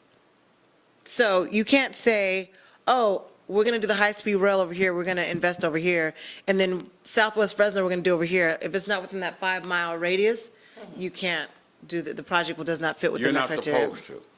They're pretty clear about it. Oh, They yeah, said they're real they don't clear about mind if you go one or maybe one, or they're not going to be that Yeah, they'll say particular, that, but if yeah. it's way on the other side of We're town. not gonna do that. We're That's gonna keep those that. dollars concentrated in this area that's designated already. And people already asked it. They Yeah. said, well, how do you know? And so they were very specific about that. I'm like, okay. But the reason that they could be so specific this time and make sure that they could say that with any kind of conviction is the high-speed rail is geared in that area. And that's what they really want the money for, to supplement, to make sure that first spur of the high-speed rail is completed. So, and it's done by what Malcolm said? Nobody knows? What? What did Malcolm say? Oh, I'm sorry, I missed the Oh, first. I y'all was looking listen at my paper too. Nobody paid me no attention. I could've- Malcolm said lots of stuff. No, Ma'am, which Bozo. part? The most, yeah, not By any means necessary. Oh, of course it That's said that. Yeah, that's why they're gonna use that money over. They'll give you any reason they have to make sure they use that money in that area. That's the plan. Anybody don't understand that, just keep on living, because this is not new. This game is old. Well, but if they use the money in that area, that would be fine. But not right? where the But they people have to- want to use it. Right, and that's the problem. They're gonna use it the way they Yeah. want to use it. You know, anytime I see something like this, with all due respect, Yeah. can you guys hear this? Look, it doesn't take, you know what this is? This is called to confuse you. Yeah. It doesn't take all this. All you have to do is invite the community out, have them tell you 5 things, 6 things they want, Yeah. and get a few people to head up those. We want whatever it is. We want this meat plant gone. We want high-speed rail to come through here. We want a new water plant. We want, whatever it is. Right. Then you choose the appropriate people to head up those particular Committee. requests or whatever, and you go from there. When you see something like this, you can see confusion coming. Because what is that old saying about black people in particular? If you want to hide it from them, Put it in a book, put it in writing, put it in a book. Anything, well, maybe not a magazine, because we'll look at you essays. got pictures. We like the pictures. But the term I heard was, Looking at GQ, but any regular old kind of reading, forget it. the term I heard was write it down and give it to them. That's the best way to hide it from them. Well, luckily, at least with the ONME Network, we have videos. If you feel like watching some long extended videos, you can watch them. We've been to every TCCP. By the way, that's Transformative Climate Communities Initiative. That's what that stands for. And by the way, are we going to be able to use this as a monitor so that when we're watching the kind of stuff like this, we can just see it over our shoulders as like the big time, you know? Oh, he wants to be complicated. Man, look without at no that. complicated dollars. Yeah, Isn't that funny? Right? It would be cool. Yeah. He wants to be, so that we can turn our neck and do this. Well, no. we don't have to look back. We have the smaller TV for that. Okay. So the But that's something else back yeah. there. If we're going to do Yeah, all that. Donald I T. didn't have time Trump. to deal with that because I was doing all the other stories I had to do with my big budget I have. Oh, yeah. So I had to have the producers look up the stories for the show. Like a big budget.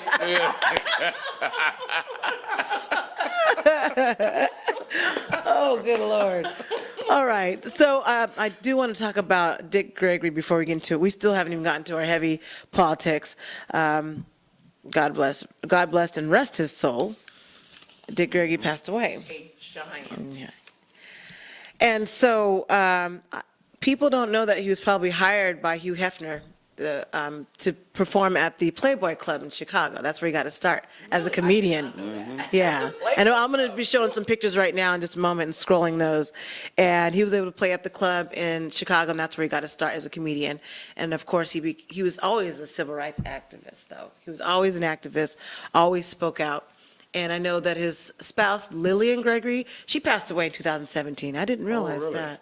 Yeah, so he was with her from 1959 to 2017. How many years is that? I don't know. You do the math. Help me out. How many is that? 99. 2009 is 50 years, so about 58 years. And she, Because he was born in 1932. Okay. He was born October 12th, 1932. And she passed away earlier this year. Yeah. She's in 17. You think? I just think that he wanted Exactly. to go. People want to be together. Yeah. Yeah. Because that was a long time. But, you know, Dick Gregory had his funny moments. And one of the quotes that they had posted up there, he said, "I never learned hate or shame at home. I had to go to school for that." That's good. That's what he said. He had to go to school for that. That's good. "I never believed in Santa Claus because I knew no white dude would come into my neighborhood after dark." He was woke even as a kid. You know, yeah, he was real. Cause I never thought about that. Yeah. I was pretty young when I figured it couldn't be real, but I do remember the days of waiting up for Santa Claus and falling asleep, and then we come in the morning and find like a cookie and a half gone and the milk gone. And think that Santa Claus really came, and we lived in East Oakland. So Did you have a chimney? yeah, we had a chimney. How big was the chimney? Because I was the type, I analyzed the chimney. See, you So- were woke too. Yeah, so I would take a measuring and say, Mom, it's just not possible. And we had these theoretical dialogues about why, looking at the measurement and how big the Santa Claus is, and apparently if the Santa Claus has a 42-inch waist or versus a 52-inch waist, there's no way they're going to fit in there. I had it all analytically down. That's the way you're supposed to do it, right? I mean, so they just stopped. They're like, okay. You would be creepy to me as a kid. I'd be your mother. I'd be like, she thinks too much. We got to put her in a closet somewhere and slow her down. I did, because I would analyze the top of the roof. It's just not possible. And then how does he have that red suit? And then Don't he's get no smother. Don't get down. Nothing on him. That used to bug me. And so my mom said, "You know what? Yeah, me and your dad got these gifts." And then after that, it was just they just gave up. I'm like, all right, well, I said, well, I knew there wasn't no Santa Claus. You guys shouldn't have tricked me like that, because of course, and this was like I was young. I was analyzing that at like 7 or 8 years old, because I knew that there's no way you could fit down that chimney. I remember in the 80s, I heard Dick Gregory on radio. He was on Woody, the station, KLIP. It was a recording of one of his comedic episodes. and he was talking about the Vietnam War, and talking about that it wasn't a war worth fighting, and that, you know, he didn't understand why black people were fighting it, and it wasn't right, and all of that. And he said, we're going way over there to fight somebody else, so they ain't done nothing to us. No, it doesn't make any sense. And he said, somebody asked him, would he join the service today? He said, man, I wouldn't join the army and fight if they was bombing my mama's house. I'd help her move. I'm not trying to protect this country. The way they treat us, I never forgot that. That's good. That's good. He was insightful that way. He was, you know, and I remember seeing him as I probably wasn't a kid, maybe I was 10 or 11. I don't even remember what it was on. It was Flip Wilson or something. Or it could have been Johnny Carson, I don't know. I used to stay up all night. So did I. Just a night kid. Yeah, me too. Always. But it was the first time I like consciously remember seeing him and going, oh, okay, Dick Gregory. Oh, and he was so funny. And I was a kid. I mean, you know, like I say, 10, 11, 12, somewhere around in there. Sure. And I remember thinking that he was funny. Yeah. But that, wow, yeah, he's right. And I don't even remember, I mean, he said, you know, he made some jokes like that about the way black people are treated in America. But he was funny while doing it, but he also made me think. And that's why that was my first conscious visit with him, we'll say. And I have followed him ever since. He was always on the up and up about some stuff. He was always the type that would break open the conspiracy theories. He's, let me just give you the facts. This looks like this, and this looks like this, and it is what it is. Yeah, and he said a lot of things people didn't like to hear No. and didn't want him saying. But to me, that was why he was such a valuable. All the way from Prince's death, Reverend Dr. Martin Luther King's passing, he just felt there's some stuff, even with some of the so-called black leaders. He called them out. He just called people out. And so I You remember, appreciate that. Julian, I think it was 2007, we were in Atlanta, went to the SCLC annual convention, and he was there. And one of the predictions he made was that Barack Obama was going to be the president. And he said he's going to be the president because America is sick. And anytime there's a sickness, you get a scratch or a tear on your arm, when it heals, the scab is always darker than the skin tone that it's covering. And he said, America's sick, and it's going to be a black man that's going to heal it. So Or start the healing. Yeah, start the healing, That is very interesting. I've never heard you guys say that before. So he said that. Said it before the election. Yeah, he did. Because I'm telling, does it not feel like, and I have said before, people keep saying, you know, oh, times are so dark now and everything is so bad. But the fact is, everything is really good in a way, because it's always darkest before the dawn. And it's going to be a lot more fighting. It's going to be a lot more skirmishes. Some more people will probably get ran down in the street. But that's what it's going to take to cure white America of this sickness. Exactly. I haven't even gotten to that yet. So why don't we let's move on to the NFL, because that's happening right now, the season of an NFL. So there's a 6 One more before Dick Gregory. Okay, Right? one more. He said that Mr. Trump would be out of office in 6 weeks. He's a little late on that, but he did say that. I heard him say that on the Roland Martin show, so you will go back and check it, folks. Roland Martin had it on his, and he'll probably be playing that clip tomorrow because he's going to be going through a whole episode of him being, every time he was on his show. So, yeah, it'll be out there. And the guy who wrote Trump's book, Art of the Deal, Yes, is he now said. saying he'll be out before the end of the year, probably in the next few weeks, according to. We haven't even gotten to that yet, folks. Yeah. So excited. That's why you got to stick with us. But we got to talk about, let's give an intro about Kaepernick. And people don't understand or may not know that he's not able to get hired anywhere in the NFL right now. Okay? And a lot of it is because, and so. A lot of it. Listen, a lot of it, what I was going to say, finishing my thought, we saw these videos, and because the sponsors don't want to be attached with the angry so-called fans, and telling him, you know, he's a traitor. And I mean, when I looked at the video, I just felt so bad, because to me, this is like a young kid. He's adult, but he's so young, and this is happening, and he's having to take in all of this, and people spitting at him, throwing stuff. I mean, I felt hurt. I was offended by that. And so you've got some people standing up. So it's a 6-minute video, and then we'll talk about it. Okay. You guys can press the volume up. I just feel like I'm doing double duty here. Where's our engineer? Oh my God. Houston Texans, I'm blacking you out. The Atlanta Falcons, I am blacking you out. Washington, I'm blacking you out.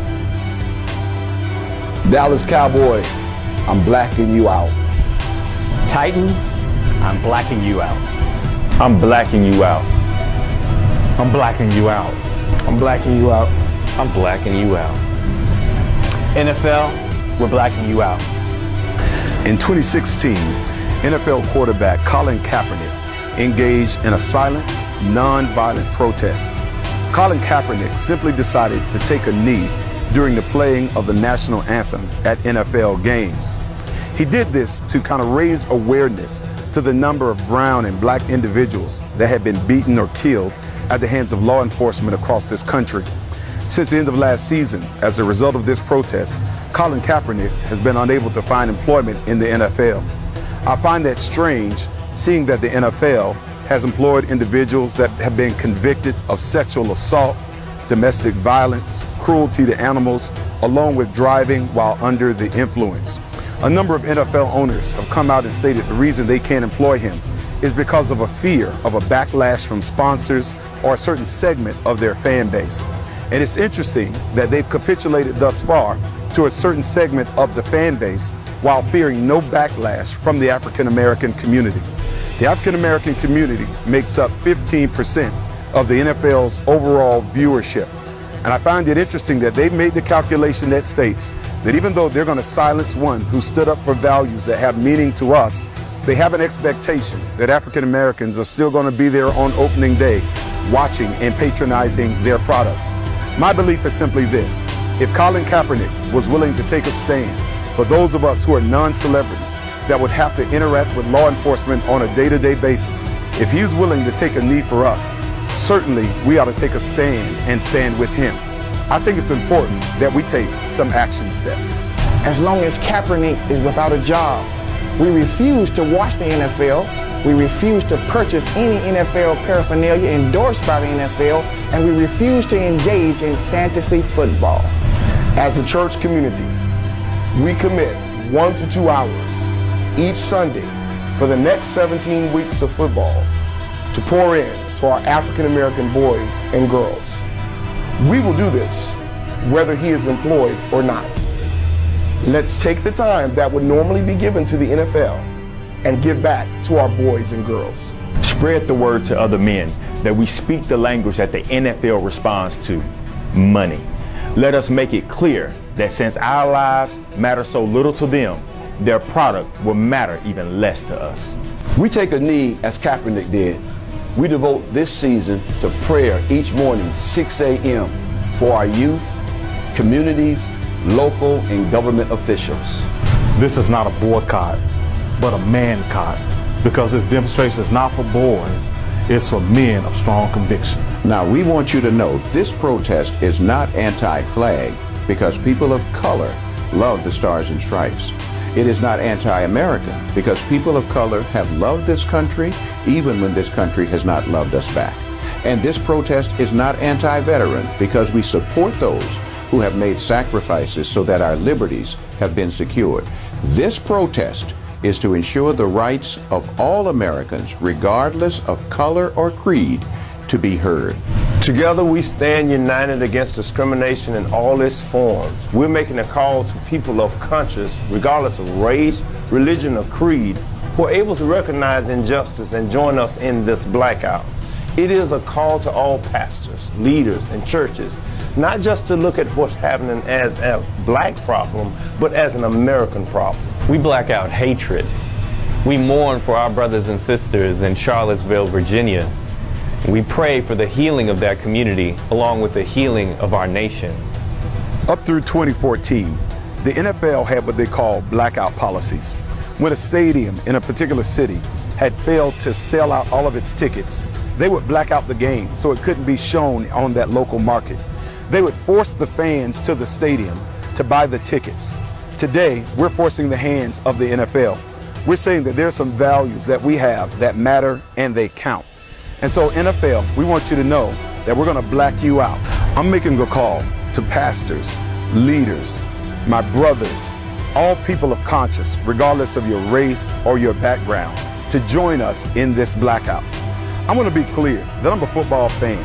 I played it most of my life growing up, and there's rarely a Sunday that I've missed in my adult years. But there comes a point in time where I've got to prioritize my convictions more than my entertainment value. And let me be clear that this thing is bigger than Colin Kaepernick. He took a stand for an issue that's uniquely valuable to African Americans. But tomorrow, it could be your liberties, your perspective, your worldview that's at stake. He is symbolic of all of us. Join us. Join us. Join us. Join us. Join us. Join us. Join us. We're gonna black you out. You're on the clock.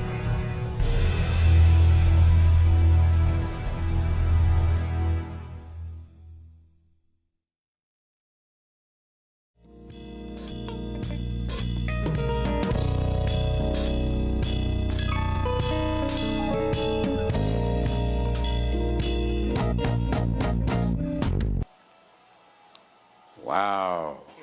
Powerful, powerful. And that's what I'm talking about. What, finally coming together? Is that what you're talking about? That kind of a statement is the kind of a statement that will bring about the change. Right. And you're hitting something, you're hitting right where they live. Well, you're hitting them right in their pocketbook, because that's what they understand. That's their claim for why they're not hiring him, because they don't want to offend their fan base and the sponsors more than the fan base. The sponsors. Right. Hey, guess what? We're the consumers of those sponsors. And so if he doesn't get an opportunity, then hey, and it's not going to be difficult for me. I'm a football fan, but I can think over the past several years, I watched less and less. I mean, you know, and then I could get to the point, even in a Super Bowl, and it might be hard to believe, fourth quarter tie game. If I get something that's more important to do, I can walk away and see it on the highlights. It's not like I got to just, man, I got to watch this. So I'm with this program. I think this is something that all of the churches need to get with. This is something that can really give you the clout that you've been talking about you want. Here it is. It's the option that you can do that, and you get your people to do all kind of other things. You know, go without eating. We're not gonna go to see this movie. We're not. Let's talk about. And start there. So start with the NFL, and then other as we go on. That's pretty powerful. Gerrymandering, and then move on to your schools. Exactly. I mean, wow. Yeah. We're the only ones who don't know our power in this society. That's right. Well, he said that African Americans make up 15% of the NFL viewership. Is that quite a bit? I mean, Oh, yeah. so will they notice that 15% of? Oh yeah. Oh yeah. You think they would notice if 5%? They'll was notice not watching? 5%. And it'll be more than 15, because there will be white people of good Conscience. conscience and Hispanic, other people will join. Yeah. Okay. So I think it'll end up, if black people did it en masse, it would actually be more than 15%, because I think we'll be joined. I know one thing, I got to go get me a black T-shirt. Yeah, I mean, it's people, or you can always, well, I can put this one inside out. And I think they have a second video now where it's veterans supporting him, saying we don't feel offended by him, because that's the complaint. They understood. They knew. In fact, everyone, that is a lie made up, what do they say, a lie of the devil. Straight out of they hell. came up with just to get at Colin Kaepernick. It was obvious that it had nothing to do with the military. They made it have something to do with the military because they wanted to shame him. But yeah. Yeah, well, the military has spoken, and now they're speaking out. Kind of like the way the military spoke out with Donald Trump. Now, this next 3-minute video has to do with what happened in Charlottesville, Virginia, and we'll just have that discussion until it ends, whenever that. Boy, this is an exciting time, isn't it? These things are happening right before our eyes. Yep. That's the scary part about it. Yeah. We're in a season No, it's a of good growth. thing about it. We're seeing it, because we've been talking about it for the longest. Now we see it.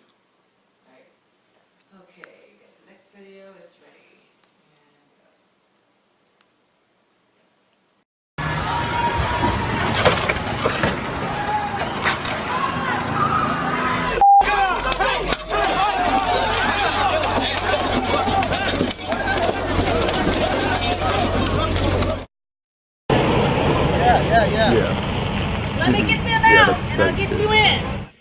We condemn in the strongest possible terms this egregious display of hatred, bigotry, and violence on many sides.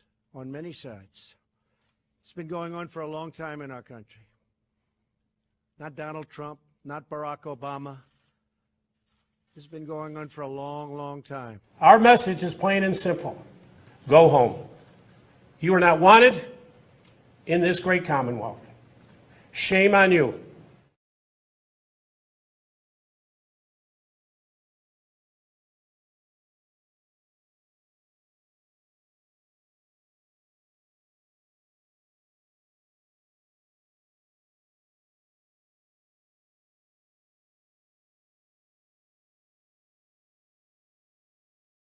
Help! Help! Keep it going!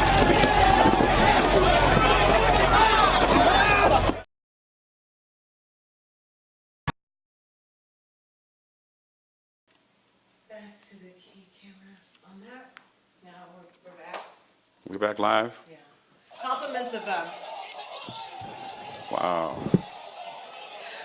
I guess you guys had not seen that yet. So compliments of Los Angeles Times. They just took some clips of course, what's transpired over the last couple weeks.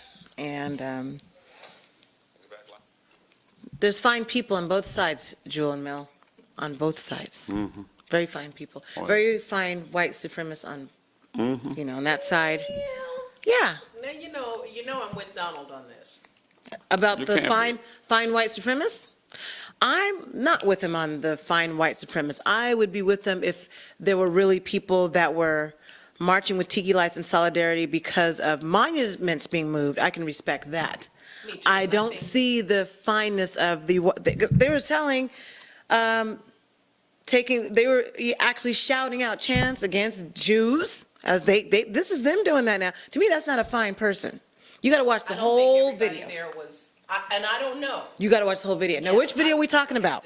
I haven't seen any of them. All That's right. what I'm saying. I've seen the little clips on the news. Watch the whole thing, the one that initiated everything. These white men walking with tiki lights, saying how they don't want Jews to replace them. White men have to stand up. Watch the whole thing. Whose streets are streets? Yes. Whose street? I'll find that video. And maybe they were, I don't know. That every single white person who was not on the anti-side, in other words, let's call them the non-Klansmen, just to make it easy. If I show you the video, I think you'll change your mind. Okay, so every single white person who was not a non-Klansman, in other words, who was not there as a, quote, peaceful protester. See if I can find that video. Every single one on the other side was a Klansman. Who was marching? See, which video? Make sure you're letting her. I haven't seen So the any catalyst of the first video is the one that started it all. That's the problem. These men walk with tiki lights. By the way, the company that makes the tiki manufacturers had to make a statement saying, hey, we do not endorse white supremacy or this group. They came out right away. Yeah. Okay, so you had these men marching on the Closest campus. thing to torches. Right, torches. And what is it? School everybody on the torches. What does that symbolize? Torches. That's not when the girl got run over, though. No, I'm sorry. but when this is Heather the Heisen got catalyst. run This is before that. So this happened before that, the march the next day. So you have two different marches. So when he's saying there's fine people on both sides, I didn't consider that fine. So they started then, the protesters, the people that are watching this, like, what the hell? Because you had black folks with cameras, like, is this really happening on our campus? And they're telling people to go home and not in our town. It was crazy to watch it. It's surreal, 2017. But they inspired the fighting first. If you look at the video. They came equipped for that. They Yes. were dressed with I'm going to show the attire video. to say, See, we're here's here. the problem I have with that, though. Go ahead. I totally get that these people came loaded for bear. Mm-hmm. But I also recall that during, what was it? The 1% people? The 1% people? Oh, here it is. A whole nother demonstration, about, you know what I'm talking about. They got chased out of Zuccotti Park. They had a whole encampment in Oakland. You know what I'm saying. I can't think of the name, y'all, but here's the point I'm trying to make. Very often, there are people that subscribe to part of Occupy. That's what I was trying to Yeah, think of. Occupy. Okay. That either subscribe to part of for lack of a better word, a theology. I don't mean church, but a belief system, but not necessarily all of it. And there are people who turn out just sort of to see what's going on. Now, I'm not talking about the people who were marching with tikis. We know what they were there for. But that's that's important. Other people joined. Right. And if you joined them, then you have to agree with them. I'm not talking about the people who stand on the sideline watching that were white and saw this going on. But I'm talking about those ones that say, yeah, and they got in line and started following and chanting. What about the ones that weren't chanting, but that feel like the statue shouldn't be? They weren't in the march. It wasn't about that. Okay, you guys are getting it confused. Only talking about the march? No, you got it. The reason why it can't be separated, because it started in May. They started it first by going on the campus, inciting this anxiety or whatever you want to call it, and I have to show it to you. Is that what Donald Trump was talking about? When he said find people on both sides, yes, because it was the same group. So you have to look at it as the same. But see, I've seen this. Okay, but this is on the same campus. So what? What do you mean, so what? Well, my point is that if you want to talk about those people, we have absolutely no disagreement. They're terrible. I'm not saying anything else. What the heck is going on from the screen here? I'm saying that it is possible that and I'm not talking about right there, those people that are in a column marching. Okay. The next day, when the real incident happened, when the fighting happened. Which we saw the clip of earlier. I think that's what he was talking about. When he said good people on both sides, I think he was for talking that day, maybe he that was. melee. Maybe Donald was And talking I'm about that saying for that day. That melee, there may or may not have been white people that were there to protest the removing of the sign. And that doesn't mean that they are Klans people or that. Now, I'm not agreeing with them. I think the statues need to go. But to be clear, I don't think that they should be completely removed from society. I think if you want to put that statue of General Lee in a Civil War museum. In a Civil War museum or in a Civil War cemetery, I'm fine with that. But they should not be all mixed around town. Taxes I pay going to that statue. Well, that was the point. But they were not mixed. They were strategically placed in areas to leave a message. And that's why I'm saying, I do see that they are part of history. But I do not think they should be littered all over town. I think they should be in a museum or in a cemetery. Correct. I'm okay with that. But to get back to my point, it is possible that there were white people that were there that were not, there were a whole lot of black people who supported the aims of the Black Panthers, but were scared of them and really didn't, they weren't down with them guns and things. Now, I would not have been on that side, but I'm just saying there are people right? So I'm not, the problem I think we have now is the president is so sick that anything that comes out of his mouth, we immediately, oh, there goes that crazy president again. There goes that crazy. Timing is everything. But sometimes. And he's not real clear on the timing. He mixes it all together when he talks. Had he said specifically about the day that other folks were there and they were there to show their support for that sign? That's the day he was talking about. He was talking about after the big melee, and he said there were good people on both sides. Now, I don't know that that's a fact, but I do believe it's possible that everybody that was upset about the statues was not a Klansman. So let me ask you this. Possible. So you're white, hypothetically speaking. I'll try. And the evening before, while the religious community was gathered praying in a church, here come these folks with the torches and all of these slogans marching to the church and basically daring the folks to come out. He's saying there's some good people in there. Well, see, I don't think he was saying I that. think he was. And you could be right. I'm just saying, I think he mixed them together. Specifically about the melee that that's the what he news wants. was about. The news was not there. The news was not, they were reporting, but it wasn't all over the news that they did a tiki march. That only came up after the big melee. And his statement was after the big melee. So I'm assuming that that's what he was talking with where Heather Heyer was killed. That daylight problem. it seemed to me that his remarks were specifically about that incident. And if he was talking about that incident, and only if he was talking about that incident, I see why you That would more say that. good people came out the next day to outnumber and overwhelm all of those folks that were sympathizers of the Nazis and, right, and skinheads right, and right, you know, right. whatever all they were. Because at the end of the day, the next day, as I saw, and that's one thing I'd like to see the entire piece from start to finish, without the breaks, without the, just, put it on CNN, not CNN, I'm sorry, but C-SPAN, and let's see the whole piece, whoever has the footage from start to finish, and then let's see exactly how this transpired. Yeah, because when you listen to news media, they have a tendency to want to spin it their way. Oh, but yeah. my belief is, as I see it to this point, is that he was talking about both people at the same time. Okay, well, then I could not agree with that. I could not agree with his statement if he's talking about both. But yeah. And I think he did that deliberately because he does it often to confuse or to muddy the water. Yeah, He's not, he knows who who got him in office. Of course. But I'll also say this, I'm almost a little sorry, but I would have wanted to see it. But I hadn't seen that particular footage with the so-called peaceful protesters fighting. And I was sorry to see that because I'm not, I think that any strategy is for that time. So peaceful protesters fighting, what choice do you have when somebody's coming at you with sticks? But we don't know who came at who first. Well, actually, about the young man that was on. What choice you have?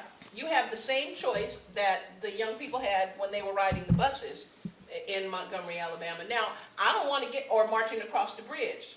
I don't want to get my head cracked open like John Lewis. I don't. But I want to be right with God. And they could have locked arms. Had it been me, like even yesterday, I guess in San Francisco, they had maybe, or was it Boston? I don't remember. Anyway, they had like maybe 100 supporters of the alt-right. Yeah, because every out had 3,000-4,000. Just say right. Yeah, okay, and they were hollering. Yeah. And why holler? If there's 3,000 or 4,000 of us, all we have to do is link arms and sing "Let There Be Peace on Earth." You don't even have to holler. You can just sing them down. And people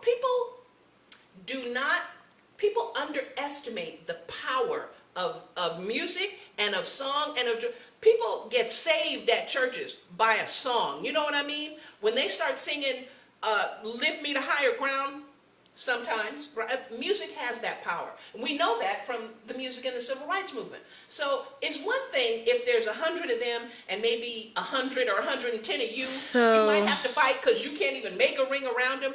But if there's 1,000 of us and 150 of them, we can sit down. We don't have to fight. Okay, so I hate to admit this, but I was watching Don Lemon's show, and he had an African-American, one of the anti-protesters that was out there. He said, and this is a very mannerable young man, young black man, yes sir, no sir, yes ma'am, no ma'am, And so he asked him about the scene out there. He said, well, the cops weren't doing anything. You basically had to fend for yourself. That's my question. That's my point I want to get to. Yeah, and then he said, yeah, well, there's a photo of a flame and the guy with a firearm, or they couldn't see what was in his hand. And so the guy had explained to him, he had a firearm. And he said the guy that was behind him, he said it was a scared white man that was behind him who was an anti-protester, was scared to death because this protester was shooting a gun at him. So he had a can of spray paint, I guess, because they were earlier. Aiming a gun? Shooting a gun? He shot the gun. So the white supremacist protester shot the gun. And that's what that flame was. So when you see that flame coming out, it was the gunpowder, whatever, that came from the shot of the gun. Now that's what the young man said when he was spraying the spray paint bottle, and there's a picture of this flame coming out. And the cops didn't do anything. So you were basically fending for yourself. So what happens when you're fending for yourself and the cops aren't doing anything? Well, it's going to get violent. It's going to get violent, especially. Well, if it does, then all I'm saying, then. His friend got beat to a pulp in the garage and is still in. Right, though, right? There was violence on both sides. No, President is wrong, because you had the anti-protesters that were trying to protect themselves, and the cops were not stepping in. So what does that do if the cops are not stepping in? Then you might have to defend yourself. Right, but his friend, and there's violence on both sides. his friend got beat to a pulp, and they showed that, you saw that? And heard him interviewed, yeah. And the cops were right there. It was right, yeah. But the difference in my argument is, I'm not saying that it was right for anybody to get beat up. Somebody swings at me, I'm gonna swing at them. But facts are facts. You don't get to have alternative facts. There's no such thing. And if Kellyanne Conway, she here? I think she's incarnated in Jewel right now. And if No, she's telling you you right. throw I a agree with punch her. at me and I throw a punch at you, Yeah, I'm I'm doing it totally self-defense. within my rights to throw But a I punch. still But, stand by but they first tried to get the cops involved, cops just stood Okay, there. that's all. We understand all that. But there's still violence. means that there's violence on both Because sides. That does not make Trump right that there's fine people on both sides. I don't agree with that. There's violence on both sides. Violence might have been on both sides, but so when I taught English, I had to look at the congruency of sentences. Yeah. Both have He to had match. long term. They're not The good problem people is on he both put them sides. together, Yeah. the good people, and there's violence on both sides, there's No. fine people on both sides. It doesn't match. Now, had he said there was violence on both sides, I'm sorry that happened, however, I denounce what, da-da-da-da-da-da. Or had he said there was violence because they needed to defend themselves Right. because there were no cops. Right. Again, And I want to but know what he Terry took- McAuliffe, what his position is. You're the governor, and well, you're the mayor. Why weren't No, your he's the people out governor. there? I know, but the mayor was there too. Why were your office in a stand down position? Why And I think I understand why, because those guys who came, they had. In Virginia, it's an open and carry state. Yeah, it is. So here these guys come with their weapons, and you're a cop, man, look.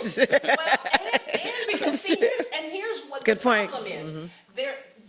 There's so many levels you have to think about this on. That's I haven't come to a conclusion about the events yet, because now the cops claim wait till we get to the aftertalk. that the reason they stood down is because there's been so many reports from way back world My in God. Seattle, the battle in Seattle.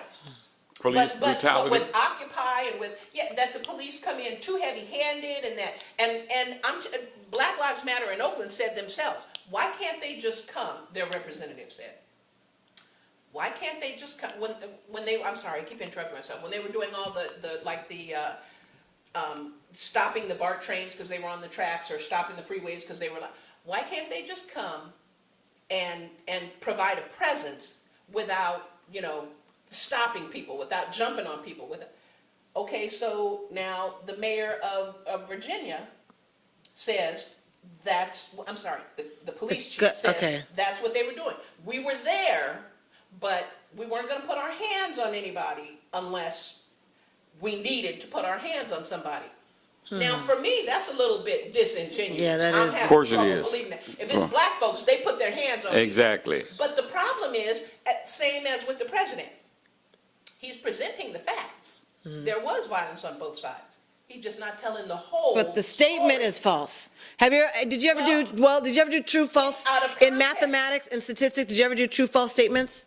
Well, one part of us, you never had to do that? Everybody had to take, why am I the only one that had to take classes like that? Because thankfully, I was before that requirement. That was at a black college, I had to take that. Test. Oh, in college, yeah. And that was at a black college, we had to take that. You got away with murder. And did not graduate, I just want to be clear. But intelligent as hell. So my point is, when you have a truth-false statement, and one part of the statement is true and the other one is false, it's still a false statement. And the reason being is because this is where all the misinformation keeps coming from, and all the misrepresentation, because he'll put a fact with a lie. And it doesn't match up. Presented as the truth. Right, and then what does his cabinet say? Well, what's the problem? He said that there's violence on both sides. What are you guys angry about? Yeah, and as a matter of fact, I know we're good for this and we shouldn't. Yeah. But just a little aside here, all these people saying, myself included, that Trump is not going to make it. And that he's gonna, something is gonna happen. He's not. Well, the eclipse is tomorrow. Just remember that waiting in the wings is Pence, and if you think that's he's born on 29 degrees Leo, so I don't think that's gonna be better. It'll be different, I mean, you know, Pence he seems to be cognitively competent, unlike our current president. We So I won't, guess you don't that think would he'll be a plus. tweeting every other day? I mean, I don't think he'll be. Yeah, I don't think so. Right. I don't think So let's talk about the dialogue that you all are hearing. Yeah. You know, from folks that either look like you or don't look like you. Oh, are you kidding? No, I'm not. Are you hearing any dialogue? Oh God, yeah. Yeah. Yeah. You know, I go to work every day, and I do not discuss issues of race with people who are not black. But you don't hear anything? No, because they know better than to bring it up. Not because I'm radical or anything, but do white people come up to you and say, it's terrible what happened, or what do you think about? But no, white people don't do that to me. Jewel might have some other kind words to say to them. That's probably why. Well, I think, no, you know what? I don't think it's because I'm radical or anything. I think they don't want to have that discussion even with a reasonable black person because they know there's no agreement. There's no level on which we two can agree that, you know, that it is a sin and an evil shame, and frankly, only white people, and I've said this before, and it doesn't mean it's all white people, but only Anglo-Saxons have gone all over the world, conquering and subjugating. If you can show me another race of people that have gone all over the world, conquering and subjugating, I'll quit saying that. But I don't know of any, you know, I don't know of any part of the UK which China has ever owned, all right? I'm not talking about Chinatown or Japantown or the west side of Fresno where all the blacks live. That ain't what I'm talking about. I'm talking about going somewhere, conquering the people, and taking over the land. Am I wrong? I mean, I don't know of anywhere where, you know, I don't know of any part of China where a bunch of Hawaiians have gone and conquered any part of China and taken it over and run it. There's nowhere on the face of the earth you can go where there's not white people, maybe Compton. Well, there's white people in Compton. I don't know if they run anything. Yeah. Well, in Harlem, United States. I was shocked. I mean, you see white people walking down the streets of Harlem. That's just a first for me. That's a culture shock for me. And they live there. I'm like, what? And the places Yes, where I'm hearing about where Oakland they too. may not be Never seen as that. populous, they are now, in the last 20 years, moving in and gentrifying. And all they have to do is raise the rent so that you and I can't afford it. Right. And then you have. But the rent's already high, even in the ghetto. Yeah. You know, even in Harlem, the rent is high. So Right. I'm just saying, you know, I think that's why they don't bring it up, because they would have to own some of that shame, and the average white person is just not willing to do that. Well. And the evidence of that Evidence? is in talk radio, especially local. It is so clear. I mean, crystal clear. Caller after caller after caller after caller. Man, they make excuses and want to blame everybody except the people who caused the problem in the first place. And they have no real account of history, but they'll tell you don't know history. How that, you know, they don't know that most of those were done after the Civil War. They don't say that. They tell you that it's part of their heritage. And but no, when you lose, and one guy called and he said, look, I'm late getting on the show, but I don't know if, you know, I've listened to the folks, and you go to Germany, you don't see any statues of Hitler. I heard that. All over the place. When you lose, they don't want you visible. They take, but here in this country, they lost the war, and that they want to have all of their heroes with images everywhere to remind people. And who are they trying to remind? African Americans. About to inflict Jim Crow on. Yes. You know, I say, a lot of people think, you know, it's a very gallant thing, and I love the Civil War series, the documentary by Ken Burns. I think it was just brilliant. Everything he does is brilliant. If he produced a documentary about paint drying, it would be brilliant. But I love that series, but the way that, and I'm going to get this wrong, let's just say the way that the North, was it Grant? Accepted the the concession of the South, right? That they met at wherever it was they met, I can't remember it. And it was, we're not trying to rub your face in it or, any of that. We're just gonna be gentlemanly about this and be brothers again. That should not have happened that way. I'm glad a lot of the antebellum houses survived because I like houses and because I think that's part of history and but they should have smothered the South's face in the ground. Them fools tried to secede, tried to break up the United States, okay? That treason, that needs to be met, not just with greater force, which is what we had, and God, but it's like when if a kid says no, you just slap their behind and send them to bed. But if a kid says no and it's a rebuke. That's right. I'm saying they didn't put the South in its proper place in the first place, and then they allowed it to continue without slavery, but with slavery. Right. Instead of saying no, And the other interesting part about that is when the general said the Southern General Robert E. Lee, when he lost, he said, "Hey, look, no monuments, none of that. Let's just go away." Right. And the president wanted to take the hard line, but Grant said, "No, I don't want to do that. And if you do that, I'm going to resign." So that was his pass, but the Southern General said, "No, let's not leave any reminders of, because when you lose, you lose. You don't get a chance to have your stuff, preserved and acknowledged, and what making it look like most heroes. of the and Yes, they talk about you're right. They talk about a lot of the forts, military training places are named after Southern generals or whatever. Slaveholders. And these guys lost. He said a lot of these guys were losers. And the colleges and, stuff all over the South. Yeah. That's why I still am amazed that black people stay in the South. And that they stayed then. Now, I totally My get that, uncle stays in Lynchburg. I'm not moving and shouldn't have to, and I get that. My question is just, why would you want to stay? But, people have their reasons. I think, again... So where's America going now, Joel? Now what? Where are we? Well, right now, we're in labor. Serious, painful, dangerous labor.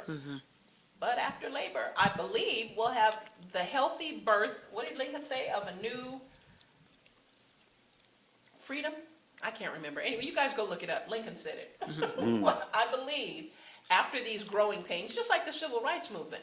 I mean, you look at the film from the civil rights, people say it's so bad nowadays. Getting your head cracked open and having dogs and hoses, that's some pretty bad stuff. Yeah. That's pretty bad. We haven't got to that point yet. I think we might, though. We haven't? No, not like that. Not like that. Not like that. But I think we will They use the disguise before this is over. They use the disguise of arresting young black men, or black men, period, and saying they did something wrong and I was in fear of my life. But during the civil rights era, they didn't care. They just... They didn't even have to, 3, 2, 1, go! Dogs and all. They didn't have And to they make didn't care any about women. pretense. They didn't care about kids. They didn't care about... No, the preacher? Oh, no. Where he at? Let's get him first. And they didn't care who saw him. How is that part of history forgotten? And maybe that's what the problem is. Exactly. Here they are defending these monuments, but that part of history is forgotten. Americans and history, it's not... It doesn't go well, does it? It does not go well. Because they're Americans used to forget making history, not understanding and remembering it. Right. Because they've been in charge. And they know 40 years from now, in this country, they're not going to be the shot callers. Yeah. And man, it's, they're going crazy now. Yes. That's exactly it. Well, they feel like they're being replaced. That's what we're hearing, right, in the chants. That they don't have the rights and people are taking over their jobs. And it's all so ridiculous. But as I heard someone say the other day, when you've been on top all the time, you don't know anything else. It's like a rich kid. And somehow you being made equal or you being made the same as everybody else feels like something is being taken from you, but the fact is, like you're being you've been trumped. at the top all along, like you're being trumped. Yeah. And you know they really are. Why the scenes Because not that's switching? the thing. What did he promise? Oh, we'll be digging coal forever. Well, we were getting away from coal long before he came into office. No, we're not going back. We're not going to have street lamp-lighters anymore either. We don't have any Pony Express. Those jobs are gone.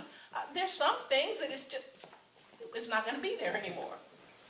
So I guess to wrap up a few thoughts before we leave here, looks like so do we feel that President Donald Trump, as people keep... Why you call him president? Why don't you just call him 45? Number 45 has now lost Bannon. Bannon is on the warpath, as he says. It's getting good now. Where's the popcorn? Let's go get the popcorn. What's going to happen tomorrow? Yeah, aren't you? I'm sort of feeling like the theater. You know? Yeah. Like, really, like, we need some popcorn. Just sit back and watch CNN all day and wait for all the stuff that's coming out to come out. Right. Because, according to Bannon, he's got no beef with Donald, with 45. But he's got beef with everybody around him. Yeah, he did. And he said it's going to be a war. He made it very clear about that. So I don't know. I'm glad he doesn't represent as far as who we are in the White House. It's probably a good thing he is gone. Probably a good thing. Interesting. What finally, I mean, look at all the crap that has gone on since January. And how are we getting anything done? How's anything getting done between the Twitter feeds and, people getting fired? Well, I think that's pretty much what he does. And other people do the job of governing. But what made him finally give Bannon, Bannon is his boo. What made, because, she's in New York, right? What made him finally... Is she still in New York? Well, I think at the beginning of the summer, she said she was coming to the White House. Okay. But what made him finally give Bannon up? That's very curious to me. And he still says Bannon's a good person. He just made that statement during a press conference. So I think there's a whole bunch of, like I say, a lot of people think, that's the most powerful position in the world. Not really. The people who run the president have the most powerful position, but we don't ever see them and don't know who they are. General Kelly made it perfectly clear. He's cleaning house. Either he goes or I go. But then why did Trump not just say, okay, well, you go? Oh, no, he's not getting rid of Kelly. When you talk about structure of government and having a plan of moving forward, you need Congress. Congress is already saying, man, this dude, he knew it. He knew it. So. That's why he went the way he went. I think the people behind Trump said, look, we have let you back crazy just long enough. Okay, yeah, but now, you better get in line or you will find yourself Kennedy. I think that's what happened. I really do. And I'm not going to argue. There's people behind the president who are the real power, the World Trade Organization and the World Bank and the people, I forget what the other one is called, that they're all members of. Trilateral Commission. Trilateral Commission. Those are the people who really run the government. And those people, and you messing up our game, man. Yeah. We got a game going here. Yeah, they got you tired could have of played with it, but now if you don't want to play with it, we know how to handle it. Exactly. So you make it easy on yourself. What you want to do. And that guy you got over there in the back over there with that crazy hair cut that you needed and all them moles on, hey, he got to go. He got to go. Because he crazy. He around there talking about white privilege and all of that. Oh, no. Man, that's messing up our game. Get Freckleface out of here. He got to go. And I mean, right now. And he left. I think that's what happened. He left. And it'll be very interesting to see how and he's not going to do governs much. without him, because he's the one who had his hand. He was the nucleus. Well, we won't right say Yeah. And now that he's gone. Yeah, this week's going to be very interesting to see how much structure comes about and whether or not, the straw that broke the camel's back for me, as I see it, is when he just pulled the cover off what Republicans really are in terms of how they feel about race, and that he just pulled it off. And now you got all these guys scrambling for cover saying, man, we can't even move our agenda with you exposing us like that. So we got to figure a way So there's going to be some bills passed that's going to be talking about infrastructure happening and some health care. They're going to come, the only way you're going to be able to buy that, plus the fact that this guy's got 35% of a base that doesn't care what he does. Like he said, he could shoot somebody in the middle of Times Square and nobody would change their mind. They still vote for him. The fact that he can even say that says a lot. And get elected president. And still get elected. Yeah, so, you know, he's saying, look, we got to do something different. The Congress is saying we got to do something different. We got to work around this guy, which means that there's got to be some compromises, because if you don't do it with compromise, man, because there's some Tea Partiers in the Republican parties who think like Bannon thinks. So, hey, now he's got to reach out to the other side. If you want to have a chance of preserving the Republican Party for 2018, you better have some victories on the charts that folks can recognize and say that you guys did this, because the Democrats are going to be touting, man, you guys get this out of here. We're going to do this, we're going to do that, we're going to do this. You get those guys out of here, we'll show you. And they need to be victories, not just edicts. You know, he's Yeah. done all these presidential orders or whatever you call Yeah. it. That's not a hard fought, that's not a win. You know, but I don't know that the Democrats are reeling like drunken toddlers. I don't know that they're going to be in any order. In fact, one thing I'm encouraged about is right now it seems to me like both parties are really non-issues. You know what I mean? Somebody else is going to rise up. Not probably in 18, not in the primaries. That is the primaries, right? Okay. Not 2018, but for The off-year election, yeah. Yeah, I don't know if it'll be Bernie again on the ascendancy or someone who sounds like him but is actually maybe Shawarma, the lady from Seattle. Right now, the Democrats and the Republicans are both In trouble, in my opinion. in deep At least with the African Americans. They don't want to take a risk. They're trying to stay in the middle of the road to maintain what they've had over the years. And they don't want to step to either side that's going to sway it, because they think that they'll lose what they have. And I'm listening to retired Republican congressmen and senators talk about just that fact. You cannot govern if you're trying to just stay in the middle. People need help, and your job is, if it costs you your job, to do the right thing for the country. Well, I think they're trying to stay in the middle. That's a problem. And I think they've been, you know, way too focused on identity politics. And it's getting to be, you know, What is identity politics? well, That's something new. no, that's, you know, pitting gays against blacks against. Oh, okay. I'm with you. know, I'm with they you. spent so much time. I'm with you. The last 20 years, trying to make it okay for gays to be in the military, trying to make it okay for colleges to have, you know, affirmative action in terms of student recruitment and stuff. Okay, and I have no problem with that. I'm just saying that didn't get me a job. You know, if I'm working at McDonald's, you fighting for gay rights or for students to be allowed, you know, You're talking African-American Democrats, and right? Hispanic students to be, you know, have an easier way into.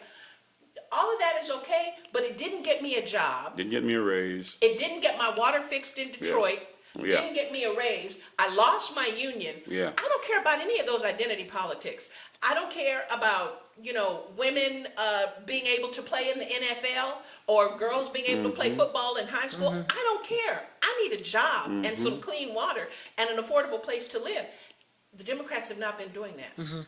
So white folks are mad at them now and drugged out. White folks. Yeah. Black folks are mad. Upper and middle class neighborhoods, that's happening. The Democrats, you know. Black folks have been angry, but they've been afraid to branch out and say, look, we're going to branch out on our own, or we're going to make our collective vote mean something. Because the Democrats for years have said, I know you're not going to vote for them. And so we're not doing nothing for you. Right. And I'm not, I don't even think there was anything wrong with that. Like, I'm not, because you know, my, this person over here is not doing me, because my historical friend is not treating me right, doesn't mean I'm gonna go to that rapist over there and ask for a ride. So I get that, but we have to come up with something else. And I think that's what that whole previous election was about. We see that someone like Bernie or someone like the young woman in Seattle who introduced the Fight for 15, that those people can be successful. And now it's like a whole new window is opening, and you know what? We don't have to go Democratic or Republican. Maybe we should be looking at the Green Party. Maybe we should be looking at the Peace and Freedom Party. Or I want to else. make sure we finish with your story. You were talking about Shaver Lake, and you said it had to do with politics. Oh, you remember that? Huh? You got a good memory, girl. Sure Yeah, that's been 2 hours ago. I try to be sharp about it.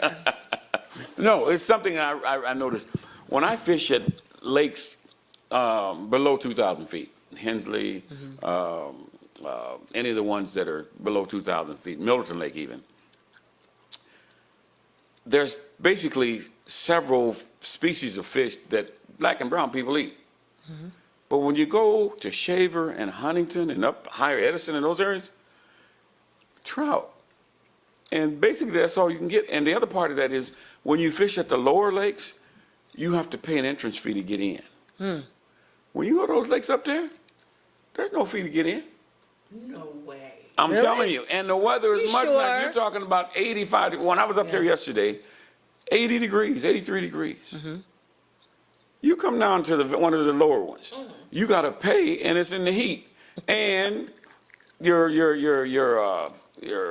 fishing game people are very active down low. I didn't see a fishing game guy up there. All I saw was a sheriff. What were Trying you to make doing sure up there? fishing and on a boat. We were just, you know. I mean, why'd you go up there? Well, my buddy, Mr. Cato, his grandkids are in town, and so he wanted to take them out on this boat. You know, he has a couple of nice boats. You know, he's rich. Oh, speaking of Cato, Cato's Pest Control. We haven't forgotten about you. So he took, you know, grandkids up, and I took my grandson. We went up for a day. I'd never been up to. I've been up to Shaver, but not to. I just driving by. But So you never fished at Shaver? no, that was the first time. And we went up yesterday and just spent the day on the lake, just driving around, because we didn't catch fish. And I didn't really care, because I'm not no trout man anyway. But it was just different that so many people were there, and none of them had to pay to get in. Were there any blacks? Any non-whites? I saw a couple of, before we left, I saw a couple of black guys came. They were fishing from the bank. You know, I saw them go in the back of the car and get a couple of chairs out, and they were sitting. They didn't have to have a hat on, and it was just nice. And the breeze was just, and I'm saying, these people, you can fish up here and don't. But I see that they don't stock it with the stuff that we would be coming up there for. Now, you know, when you're in the lowlands, do you see more people? black of people. color down Oh yeah, because what we like is in the water. Right. So You know, we like bluegill, we like bass, we like crappie, we like catfish, we like.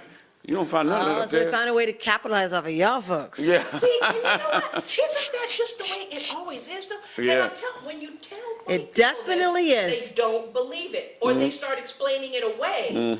When there is obviously something is being done Yeah. to keep these fish out of those lakes. Exactly. But when it was drained, my buddy he told me, he said, look, and he works in that area, pest control. He has a lot of property that he sprays and that kind of stuff. He said when the water was down, what they did is they killed off everything in there, and they restocked it with trout. So now that you know no other species are there, trout, you know, the only thing that they're. Wow. That's deep. And see, this is why people say, oh, you conspiracy theorists. But it's just because they're dull-minded. Because intelligent people know you don't need but 2 people to make a conspiracy happen. Right. The guy who stocks the fish, you hire Joe Blow because he has a trout farm, and you saying, we want trout up here. Joe Blow is part of the conspiracy. He doesn't know that. You didn't tell him we want these trout to keep them darkies from coming up here. We You don't have to eat tell him trout. anything. Yeah. The only people that need to know are the 2 people in Fish and Game Yeah. that have decided, along with maybe a councilman or some people who live Yeah. up there, that we don't want. People think conspiracies are these complex. No. They're not that complex Doesn't at take all. but 2 people. Yeah. Not Wow. that complex I at all. never heard that. That's Yeah, I guess I pay too close attention because I was supposed to be up there and enjoying the, Well, you're disgruntled black. Yeah, he up there messing with. It's always those darn All disgruntled them black white folk men, I business. swear. They're the ones with the most problems, causing the most problems. I know, never happy with anything. Oh, no. We give you fish. Yeah. All you gotta do is stay down here and don't bother us. We only charge you a small fee. What's the problem? Yeah, that's what they do. You know you pay that with your welfare check. Yeah, it's our not money, even miss it. Yeah, and it's our money anyway. Yeah.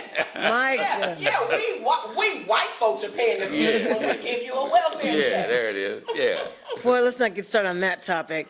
Well, we covered a lot, ladies and gentlemen, those of you who are still watching us fine. with us. And sorry we missed your call, Paula. Yeah. Because I don't know why Mel wouldn't grab when I'm trying to engineer, he could have just pressed the answer button, Jewel, and it would have answered. If you It's believe a that, I green got button. some. There's two buttons, one's red and one's green, and he just looked at it. He just looked at it. His eyes. Oh, I said, Paula's calling. Yeah, he just looked at it. He just looked at it. You know I'm about to pass out. Ms. Massey, I have to blame that on our dear friend Mel. Yeah, Because I was trying to do two things at once. But we definitely will get your call. I guess we'll be back on third week of September, and then every week after that, because that'll be after the holiday. Mm-hmm. You guys would have had a break, and so we'll be on every Sunday. Then we won't miss news where we have to be on for 2.5 hours because we have so much to talk about, including. We're 2.5 hours? Yeah, you and Mel Wow. can talk. Excuse me? I can't talk. That's true. I'm not even gonna front, as they say. She said, "Oh, 2.5 hours." You go guys, like that. Julia, you need a black the thing they use for film. Take one. Did you notice we only took one break? Normally we take 3, but I had to let you guys talk. So I'm like, oh, screw it. I'm just let them talk. And so we definitely will be back, and you can always come back and watch this broadcast on the ONME network. We got some things for you, especially in 3 weeks. I'm not going to reveal anything just yet, but tomorrow's the eclipse. Don't look at the eclipse. I'm going to look at the eclipse, but you don't go look at the eclipse. Okay, it's a conspiracy. I'm going to look at it, but don't look directly at it. Make sure you have some type of those glasses that they're making you go buy that cost money. And make sure they're, Right now? Oh, no. I'm looking down. I'm not looking up. I'm looking at I'm not going to do that. inside, of course. So go ahead, Miss Jewel Riversmith. You going to sing for us, or you going to just wrap it up and say, "Let's time to go"? Now you know how I talk, so. So long. Yeah. Have a good week. Yeah.